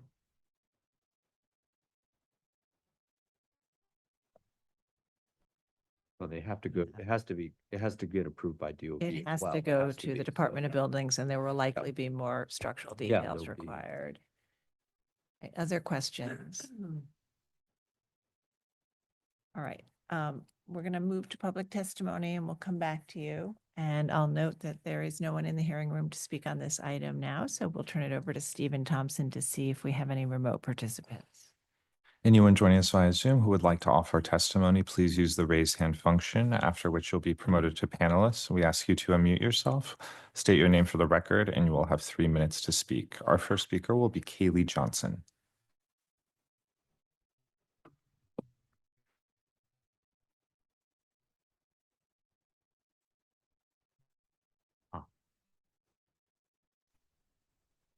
Hello, my name is Kaylee Johnson. I'm speaking on behalf of the Historic Districts Council.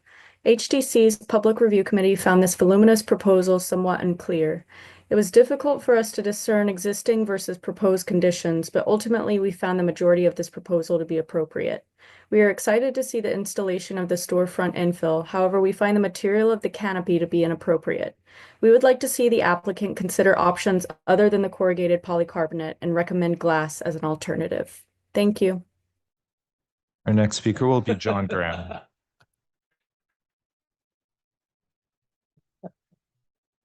Okay, John Graham will be our next speaker.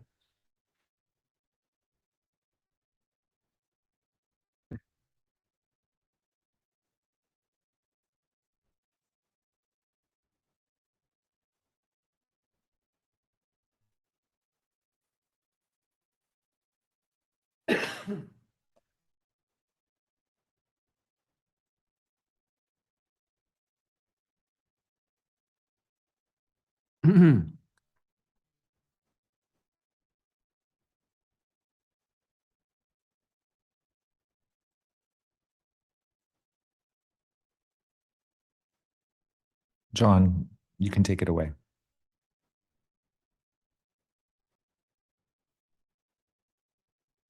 Good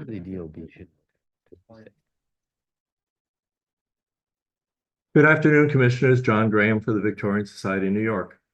Our Preservation Committee spent hours trying to understand this proposal. The presentation includes contradictory notes, conflicting drawings, and unclear depictions of existing conditions. The presentation should have been corrected before this application was scheduled for hearing. The contradictions include whether the existing exterior rolling gates are to be retained or removed, whether the existing storefronts at the rear extension are to be retained, altered, or removed, and whether the existing metal and plastic canopy installed following designation without a permit is to be retained, modified, or replaced entirely. Also unclear is the status of the HVAC equipment on the roof of the extension. It wasn't there in 2016. Is it in violation or part of this application? Also unknown is the status of the retractable canvas awnings at the extension, appropriate and present at designation, which seem to have disappeared. Because of the lack of clarity about what's being proposed, we hesitate to comment on the appropriateness of the design. But as the Commission's procedures aren't likely to give us another opportunity once the application is clarified, we'll hazard some comments. We support the construction of the proposed two-story storefront at the corner, modeled on its historic predecessor. However, the display window on the ground floor should be a single large sheet of glass matching the photos of the historic storefront. The height of this window should be at least as tall as those on the second floor. To accomplish this, the proposed bulkhead should be reduced to its historic height. The new windows on the second floor of the visible rear or south elevation should be painted wood double-hung windows in punched openings, matching the proportions of other windows on the facade. We question gluing the canvas sign to historic brick. If a large wall sign is appropriate, it should be painted directly on the wall, which is already painted. If the storefront infill at the one-story extension is being replaced, it should not be aluminum framed, but should match the painted wood-framed storefront proposed for the corner building. All exposed electrical conduit, existing and proposed, should be removed and concealed. Finally, the proposed metal and plastic canopy seems designed to shout, "Look at me," without any consideration for this building and this historic district. Aside from considerations of design, corrugated plastic is not an appropriate material. Thank you, Commissioners. Anyone else joining us via Zoom who would like to offer testimony, please use the raise hand function. Our next speaker will be May Levine.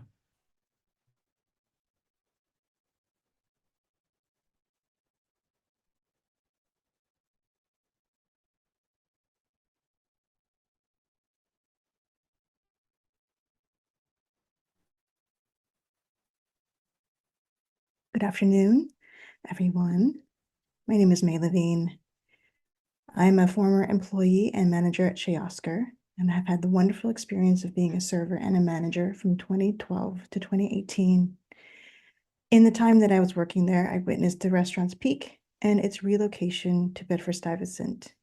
I've also witnessed the passion, determination, and resilience that it takes to maintain a restaurant. The force behind Shea Oscar, owner Charlotta Jansen, has provided a space that has fostered cultural and social development of Fort Greene and Bedford-Stuyvesant for 27 years. Her restaurant has been a sub. Her restaurant has been a hub for artists, business people, and celebrities alike, looking for an inspiring place to relax and enjoy a great meal. An accomplished artist herself, Charlotta always had an eye for aesthetics when it came to the decor of her restaurant, drawing in patrons and passerbys. As such, the awning that currently wraps around the exterior of Chez Oscar on Malcolm X and Decatur was designed and built by Charlotta with her bare hands. It serves the Bedford-Stuyvesant community as a spot for families, friends, and neighbors to meet up, enjoy a meal outdoors while also being shielded from the rain. The awning also protects the beautiful mural of Josephine Baker. In the decades that Chez Oscar has existed, the community's interest has always been a priority for Charlotta and her team. I've known and felt this firsthand during the 6 years I worked there. I implore you, the commissioners, to allow the awning that graces Chez Oscar to remain erect for the enjoyment of patrons and employees for many more decades to come.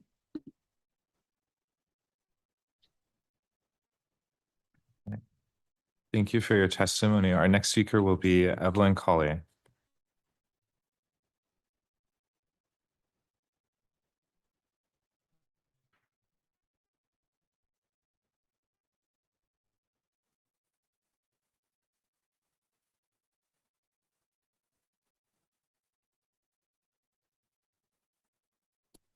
Good evening. Yes, thank you. Good afternoon. Sorry, it's not even evening yet. Evelyn Collier from Community Board 3, representing Community Board 3. In reference to LPC 25-02849,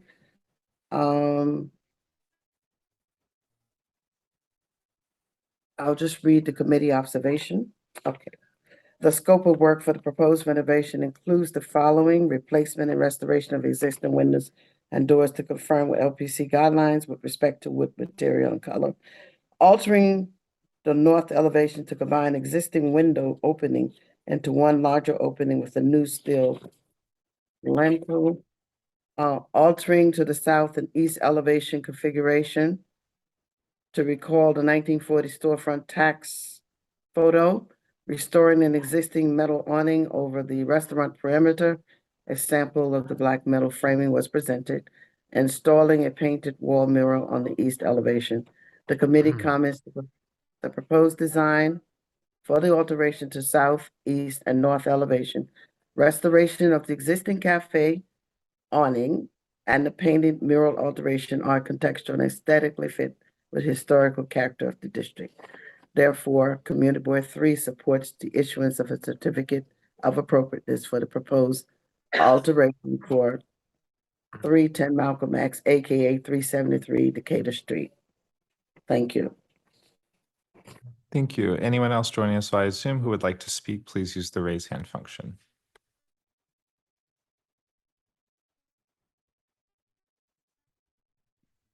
Our next speaker will be Melanie Rivera.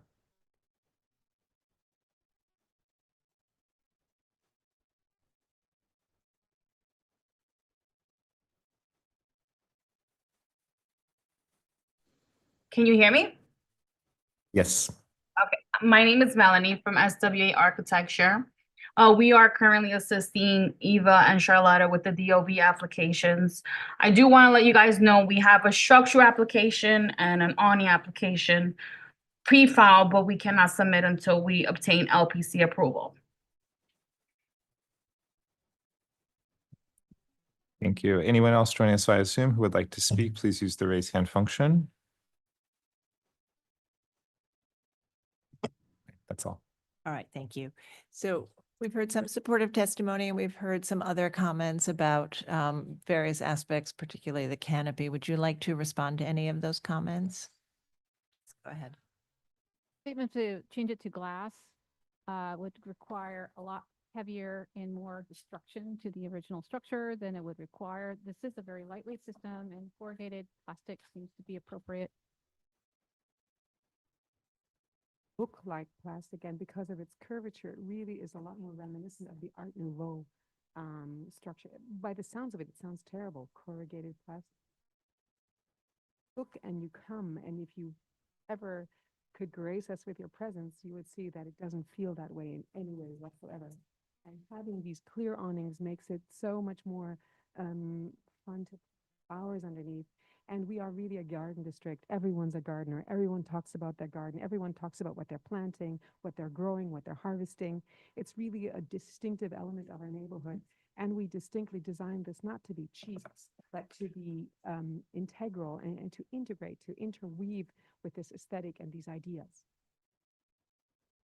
When we plan to do the renovation of the two-story storefront and the ground floor storefront as well, we're planning to we're hoping to remove the roll gates as part of our design proposal. If it depends on, actually, if the neighborhoods is gotten safer, it depends on the neighborhood security issues at this point, but A break-in a few months ago, so it's a little bit difficult to gauge that, and you know, it's a little hard to do Christmas decoration when there's a shooting on the other side of the street as well. So will you be able to remove the storefronts and replace the storefront infill without removing the gates? Not without, yeah. we're going to try. We're going to hope to try.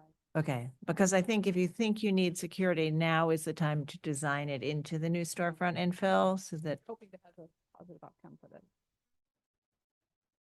all right, commissioners, any other questions? I think maybe Leanne, it would be helpful maybe if you just could walk through quickly, because I know there are old photos from 2019 that show it before the canopy was there, the awning, which is good for clarity, but there are photos that show different conditions. So if you could just explain what's there and what we're looking at. Yes, so originally at designation, there was no canopy. During COVID-19, they installed a very large outdoor seating area that included a roadbed seating area that actually like bridged across the sidewalk. So some of the existing condition pictures show that COVID-19 roadway seating and sidewalk cafe. When they went through the DOT process, the roadway seating now is seasonal and had to be removed, and there were some additional clearance requirements and other requirements from DOT. You can't have a supported canopy that comes off the building, which is what the COVID-19 setup had been.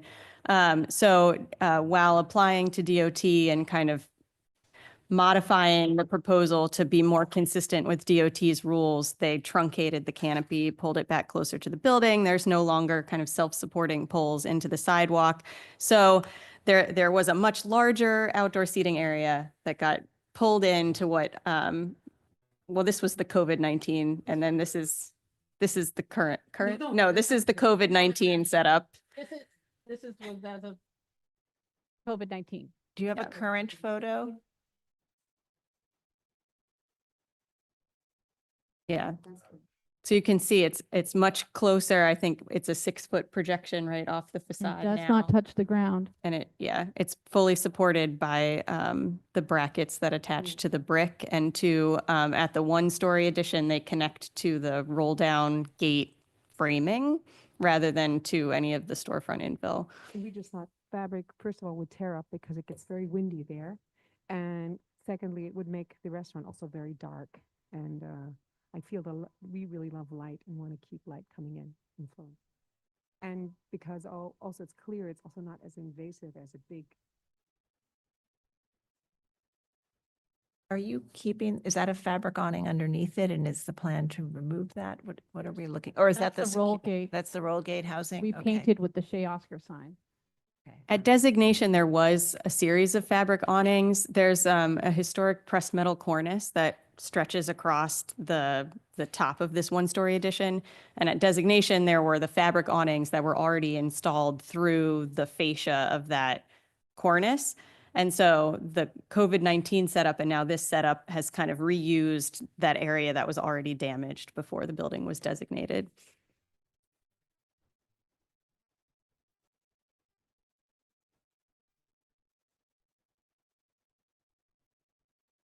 Going on. If you look at your renderings of your proposed, moves your signage relationship to the awning. There, keep going. Sorry, maybe it was just a view that but this is not the full proposal. There's a two-story storefront on the corner, no? Right. That's not your, I don't understand.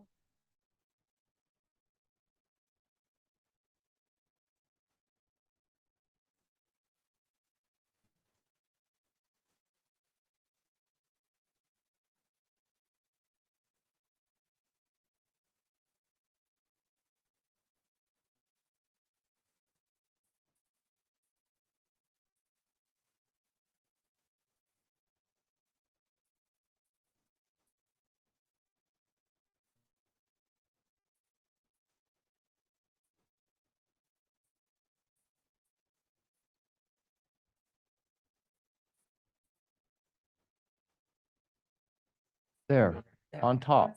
How's that different? So are you not rebuilding that one-story structure facade? You're talking about the this. Yes, yes, the right half. Keep the cornice and replace the doors and put, there's a historic column that's recessed in that. We would like to use the pattern of that, pull it forward a little bit. Replace the doors eventually. Okay.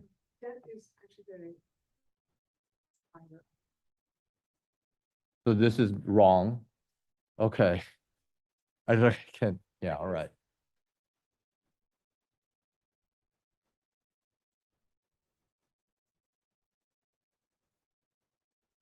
You're not redoing that facade? No, okay.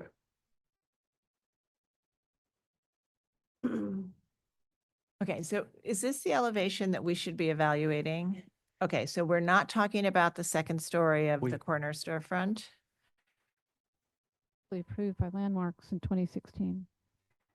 The commission approved a two-story storefront. It approved fabric awnings. It approved a different version of the wall mural, and approved replacing the infill at the one-story storefront. However, a permit was never issued, and that approval is now expired. So technically, yes, the commission does need to relook at that two-story storefront.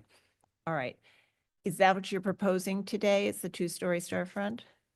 Okay, so I think maybe that last elevation. That was it. That was Was the it, proposal. except for the height of the Except for canopy? the height of the right side. All right, so do we have any other questions? And maybe we should just move to our discussion. No, I do have a Okay, question. Commissioner Lutfi. So there's, the awning has lights, correct? How many there are, how they're attached, Talking about the lights inside the awning, those are Under the awning. under the awning. under the awning or attached to the awning? Both. Either. Either. All. All the lights on the outside. Just go over the full lighting proposal.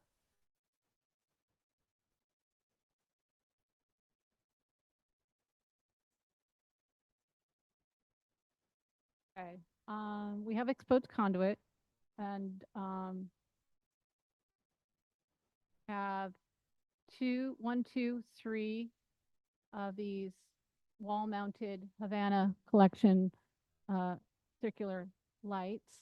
And then we would like to relocate the two spotlights to this location where the new mural is the new signage for Shea Oscar will be, pointing upward through the canopy.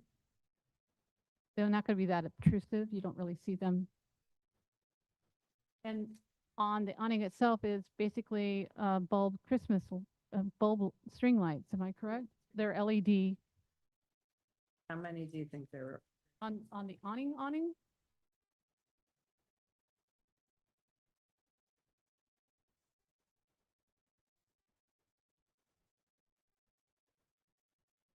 At a restaurant. Wait a minute.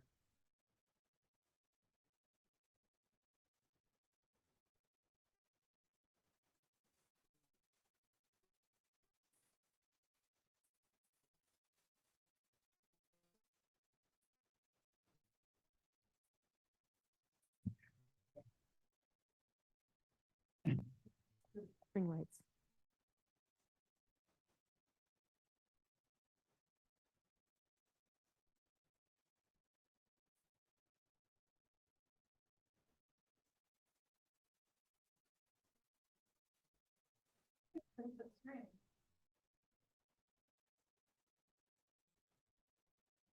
Okay, thank you. All right. Yes, Commissioner Jefferson. I'm confused again. Are we looking at the awning So- alone? No, we are looking at, The corner window? yes, also? so Or we're what's the looking confused at part? a proposal to raise the storefront on the corner to be 2 stories, to replace storefront infill throughout the ground floor and the 1-story of the building and the 1-story rear extension, to install light fixtures and the canopy, legalize the canopy. And am I missing anything? It's on The wall mural. And the wall mural. And there's also some changes proposed at the rear facade that I think might have gotten skipped over, combining window openings back there and kind of a rear roof terrace area. Okay, so over the 1-story building, you can What are the see. window? Yeah. The masonry openings, what are those? That's what I just mentioned, the changes at the rear facade that you can see in the upper right corner. Currently, it's 2 punched openings that are double hung windows. They're proposing to combine it and install casement windows. So the left-hand side is out of the picture. We're not dealing with that. No, we are. That Yeah. expired and now it's back before us again. And it's very close to the old tax photo, the oldest tax photo existing, because it had these windows. All right, I think mean, we we'll feel move that- to our discussion and we'll kind of work our way through it. Commissioner Ginsburg, would you make a motion to close the So hearing? moved. Thank you, Commissioner Chen. Would you second that motion? Second. All in favor, say aye. Aye. Aye. Any opposed? Okay, so the hearing is closed. So what we have before us is a proposal to raise the 2nd floor storefront, to install a 2nd floor storefront at the corner, which was also previously approved by the commission, but a permit was never pulled. And then to install storefront infill along the existing building and the 1-story extension, to install to legalize the installation of the awning, the plastic and metal awning, and to legalize the replacement, the existing light fixtures under the awning. And the new awning would also have its own light fixtures. And then on the rear facade of the corner row house, the proposal is to modify 2 window openings to create a combined window opening that you would see over the 1-story building. And then there's signage incorporated into the storefront infill. Mayor Chapin? Want to take it away? I think, I assume there'll be a lot of discussion. Okay, so in the matter of, I'm going to start with what I consider, I'm going to consider more artwork. Right, and the mural, sorry Yeah, about that. that's, yes, the mural I think is appropriate. Sort of wall art, and it seems to be typical of things in the neighborhood. And it was something there previously, and they're repositioning it I think it's fine where it's being repositioned. And I'm actually going to look on the canopy also. It's a kind of art form because it's very sculptural and it's not really, although it's functioning as a canopy, it's obviously functioning along with the greenery as sort of creating an environment for the outdoor cafe. And it's obviously intended to be sort of a structural art piece. And I think in that vein, I can approve it as it was done. And I think that the lighting seems appropriate to me. I'd like to hear maybe some other comments if anyone has the discussion about that, about the lighting with the canopy.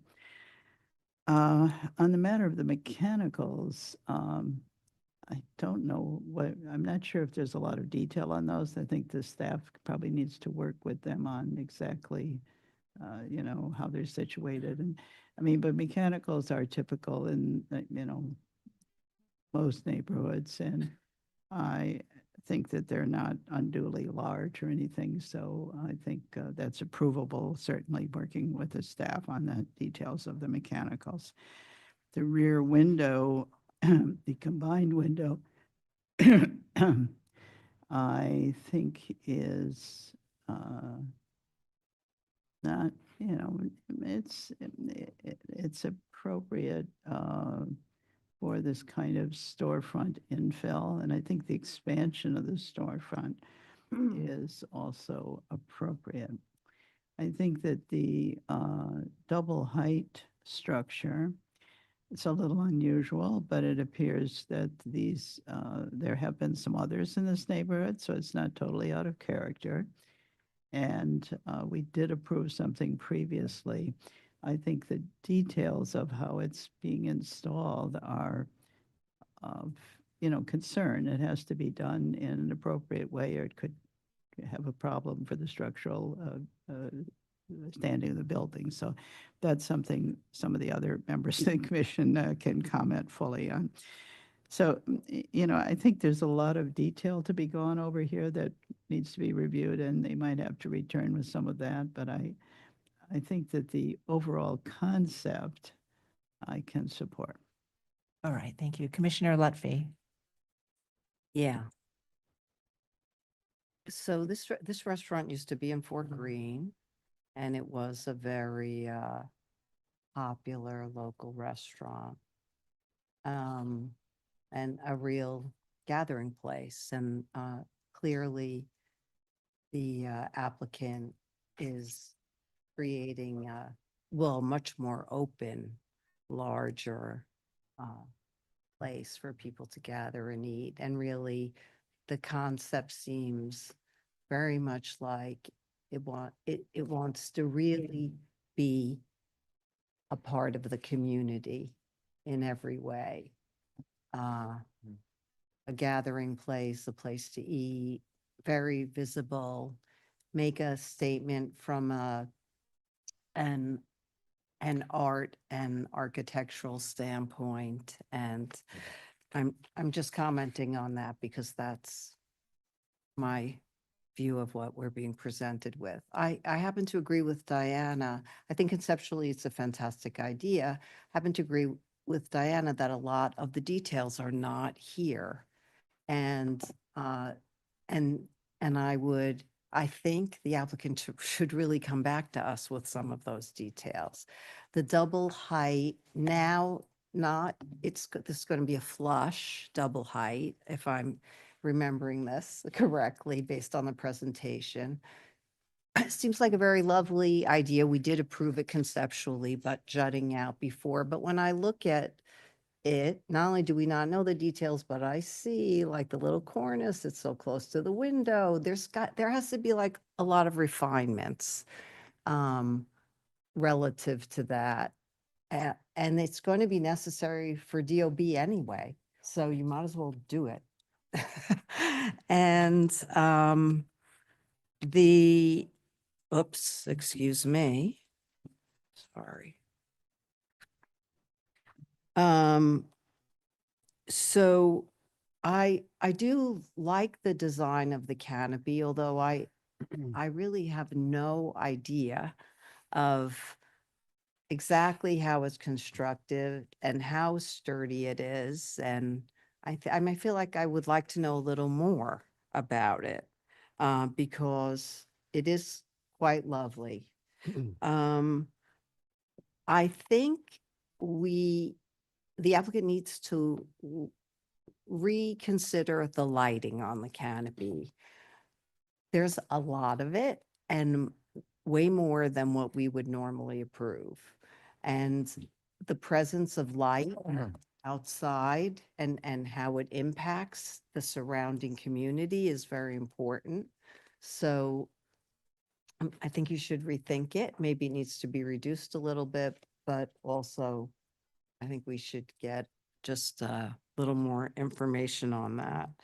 And then on the rear facade, it seems like combining the windows will be visible, although I'm not really having a problem with that, I just think that the applicant, again, needs to provide more details on what they're going to be doing. And on all of this, I think you need to work very, very closely with staff. And so that when you come back to us, your proposal will be in very good shape. So when you take the next step and have to deal with other approvals, it will serve you well. I also, I'm not 100% sure about how this, this fabric plastic mural is being applied, and it might not damage the bricks, but it might not really hold. So just please work with staff on that as well. Commissioner Chu. Yeah, I think there's a lot of different elements in this proposal. The two-story storefront on the corner, I think could be quite handsome. But again, I do think we need more information and more details. There was a comment made that the lower street level should have larger, more generous lights, and I would agree with that. Even what they have now would be more appropriate than little small windows down at the street level to distinguish ground from second. There is some inconsistency on the mural size from the existing to the new location. Looks like it shrunk, but I'm assuming it is the same piece that's just being relocated. And again, just a little more information. If you're not actually painting the wall, it's probably less effect to the historic fabric. The rear windows, I could approve it, but again, I wish we could see a profile and more detail on it just to understand it. The awning as a concept, I would agree with Diana. I see it as an art piece. That's like a sculptural element that is done to unify what you actually have quite a lot of street level real estate here, and you want to link that right piece with the left piece there. And I think I've seen this restaurant before. It is a vibrant location. It's a part of the community. It's got this bohemian feel that people love. It's a loved place, and I can feel the energy. It kind of reminds me of BAM, a much smaller version. BAM did the curvy glass canopy, and it is nothing like the historic building behind it, but somehow it works. I'd like to see this in that light, that it's an artistic addition to a historic building, and that's really the only way I could see it. But I do feel that you might have been able to finesse it a little bit more to what's behind it. And, it might be because the elevations weren't quite right, but thinking it, I think, will lead to its success. I noticed in the street views that you have actually sidewalk seating on this side. And I was going to ask Sarah if that's still there or not, because it affects the whole elevation. I think Leanne can probably answer that best. There is, the canopy is used for an outdoor dining All the way area. over to the side. No, that was the Okay, sorry. COVID-19 version. The canopy stretched all the way Now across. it's not anymore. Yes. It's okay.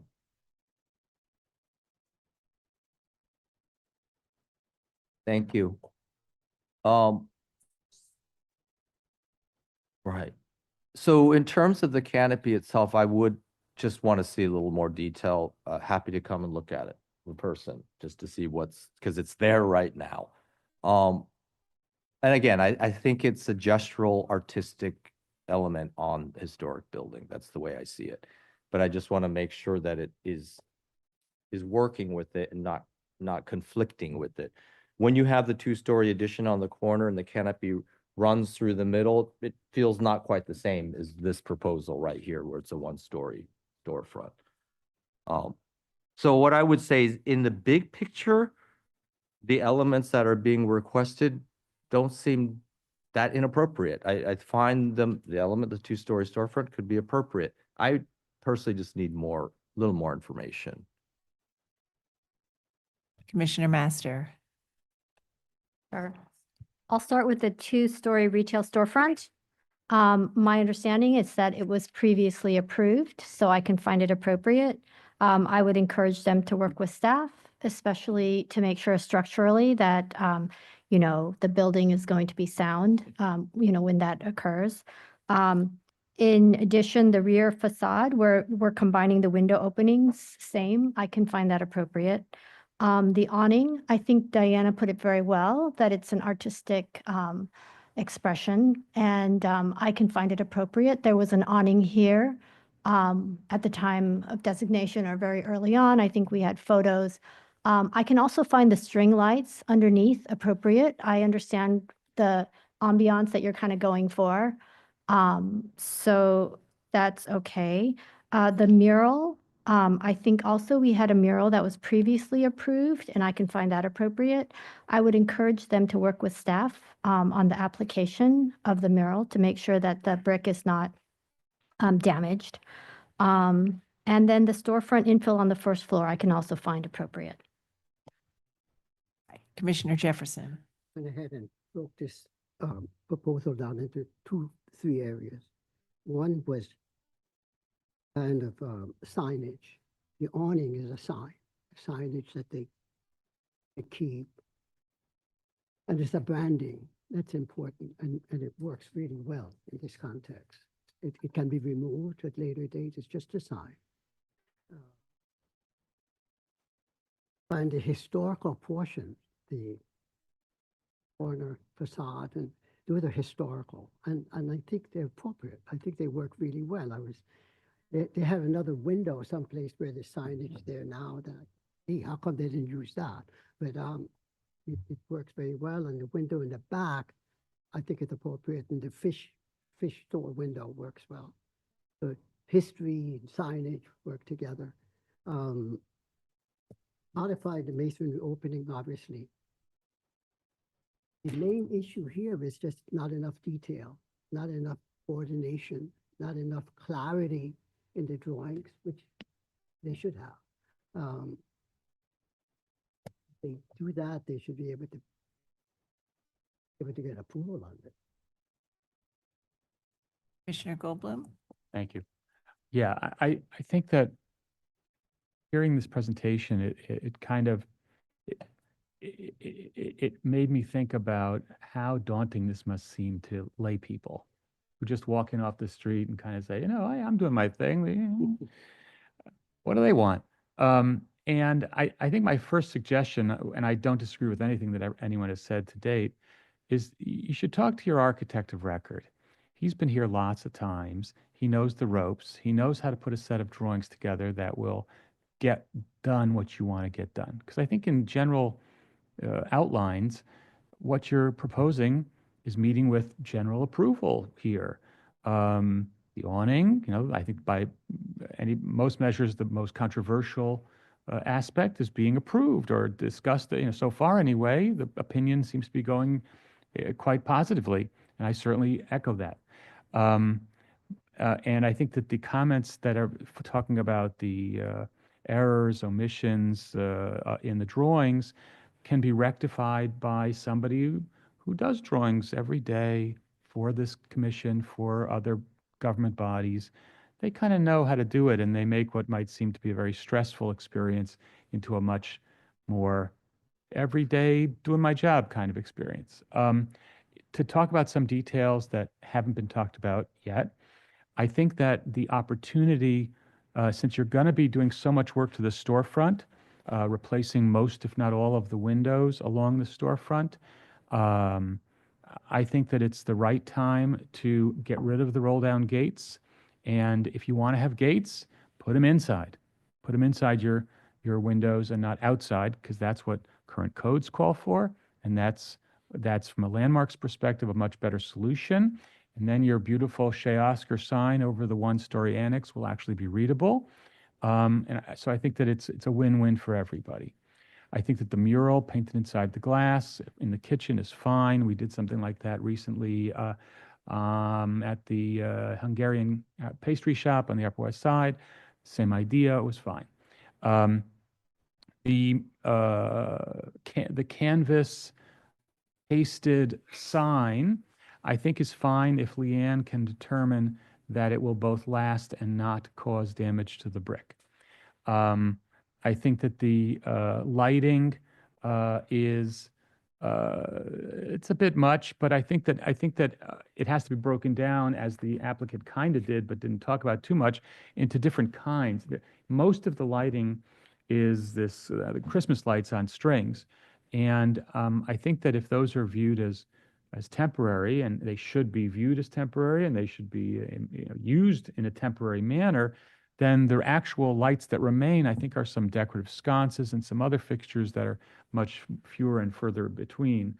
So I think that, when you do work with the staff to settle this whole thing up, we distinguish between temporary lighting and permanent lighting, and we make sure that things that are supposed to be temporary are not attached in a way that would make them permanent.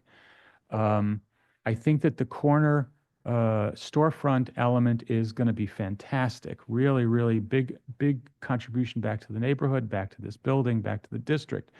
I think that the windows on the second floor are the ones that should be bigger. The first floor, the smaller casement-sized windows are going to wind up lining up with the rest of the entire retail experience at the first floor level, whereas the second floor windows pop above the sign, above all the kind of the noise of the restaurant, and they kind of belong more to the building, more to the neighborhood. So I think that they can work with staff to get those windows to be more accurate and, like everyone's saying, to have the right level of detail. I think the issues about structure of the canopy, wind uplift, code compliance in many ways are all going to be dealt with by the DOB, and they're really not our zone. And I wish you the best of luck with it. Commissioner Ginsburg. So I'm agreeing with most of what my fellow commissioners say, but I think it's important for clarity to go through a few things. This is somewhat do-it-yourself, unorthodox, not always following the rules. In general, I like it and appreciate the energy. It is a very confusing presentation of what is, what will be, and what was. This needs to be clarified either with staff or coming back to us. That's the chair's decision.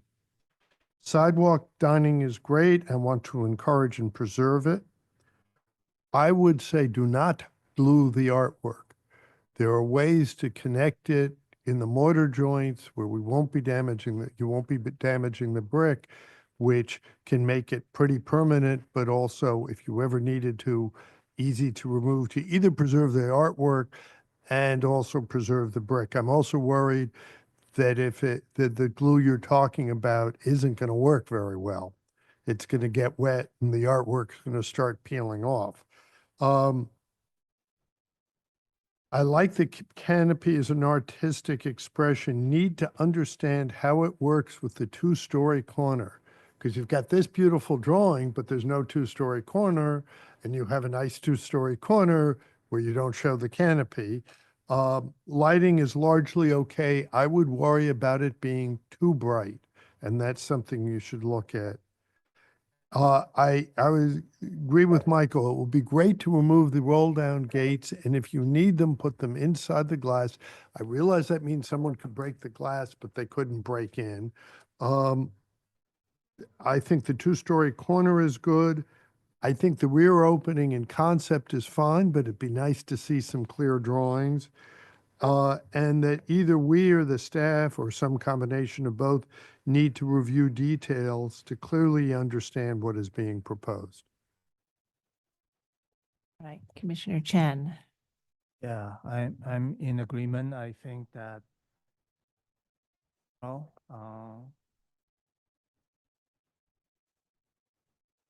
that the applicant will do themselves justice, because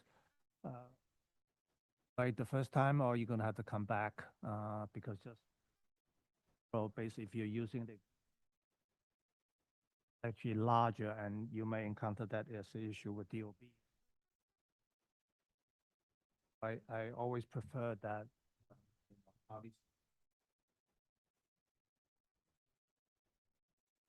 in general support. I think a lot of details are missing or misaligned. But I do agree one comment about the glue. I do not believe that's the only or the best thing. I think there are other fasteners kind of much easier to do less damage, and then maybe easier more. Who specialize in this and taking a look at the different method of attachments, and I think the mural on the rear extension is fine, and the front two-story is Wrapping it up. Okay. Phew, wrap up.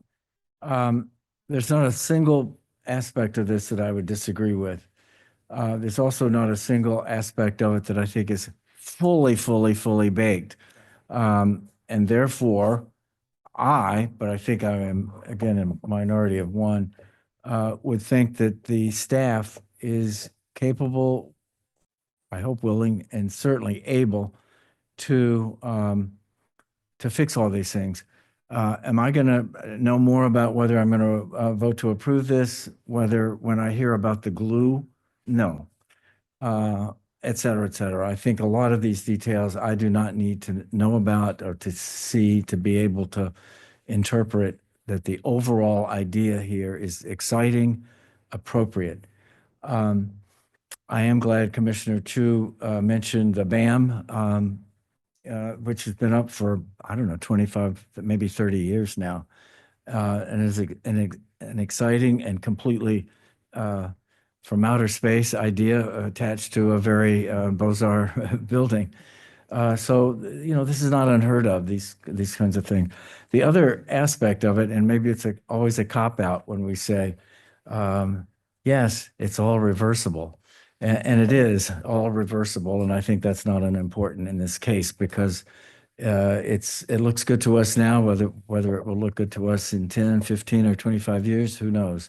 But it is reversible, and I think that's important. At least the canopy part is.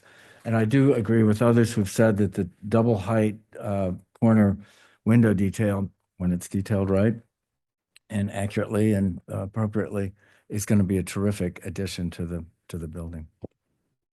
All right, so I think that what we have here is a conversation where everybody unanimously thinks that this is conceptually an exciting and appropriate plan for this corner site in this particular location in this district, and with some of these features being really artistic expressions and that supporting their presence. And I think we've heard some conversations about the proportions of the display windows, particularly at the corner, and some conversations about the glue, and then questions about the details for the storefront infill and the light fixtures. And I do think reviewing details of storefront infill and light fixtures and the appropriate adhesive or finding ways to, attach it into mortar joints is something that staff routinely does. And so they can certainly do that with this application, in addition to studying the proportions of the display windows, if you are all comfortable with that.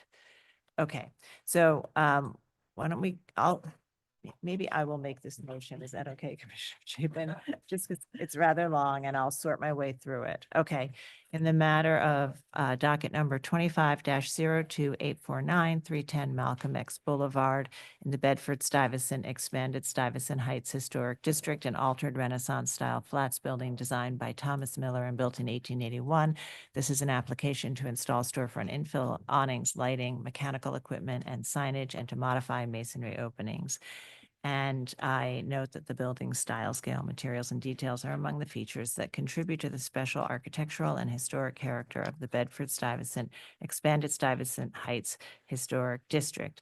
With regard to the legalization of the awning, light fixtures, conduit, signage, and ground floor mural, I recommend approval, finding that the building is located at the edge of the historic district boundary along a commercial thoroughfare, that the long conventional awnings have been present at this building since prior to designation. Therefore, the installation of a long sculptural awning along the storefront will not detract from a pristine residential streetscape, that the awning featuring black metal armatures and a wavy, clear polycarbonate covering evokes other accretions often found at historic buildings, including fire escapes, railings, and areaway ironwork in a contemporary manner, that the awning is installed in areas of plain masonry on modern security gates or infill or previous penetrations at the historic cornice and is easily reversible.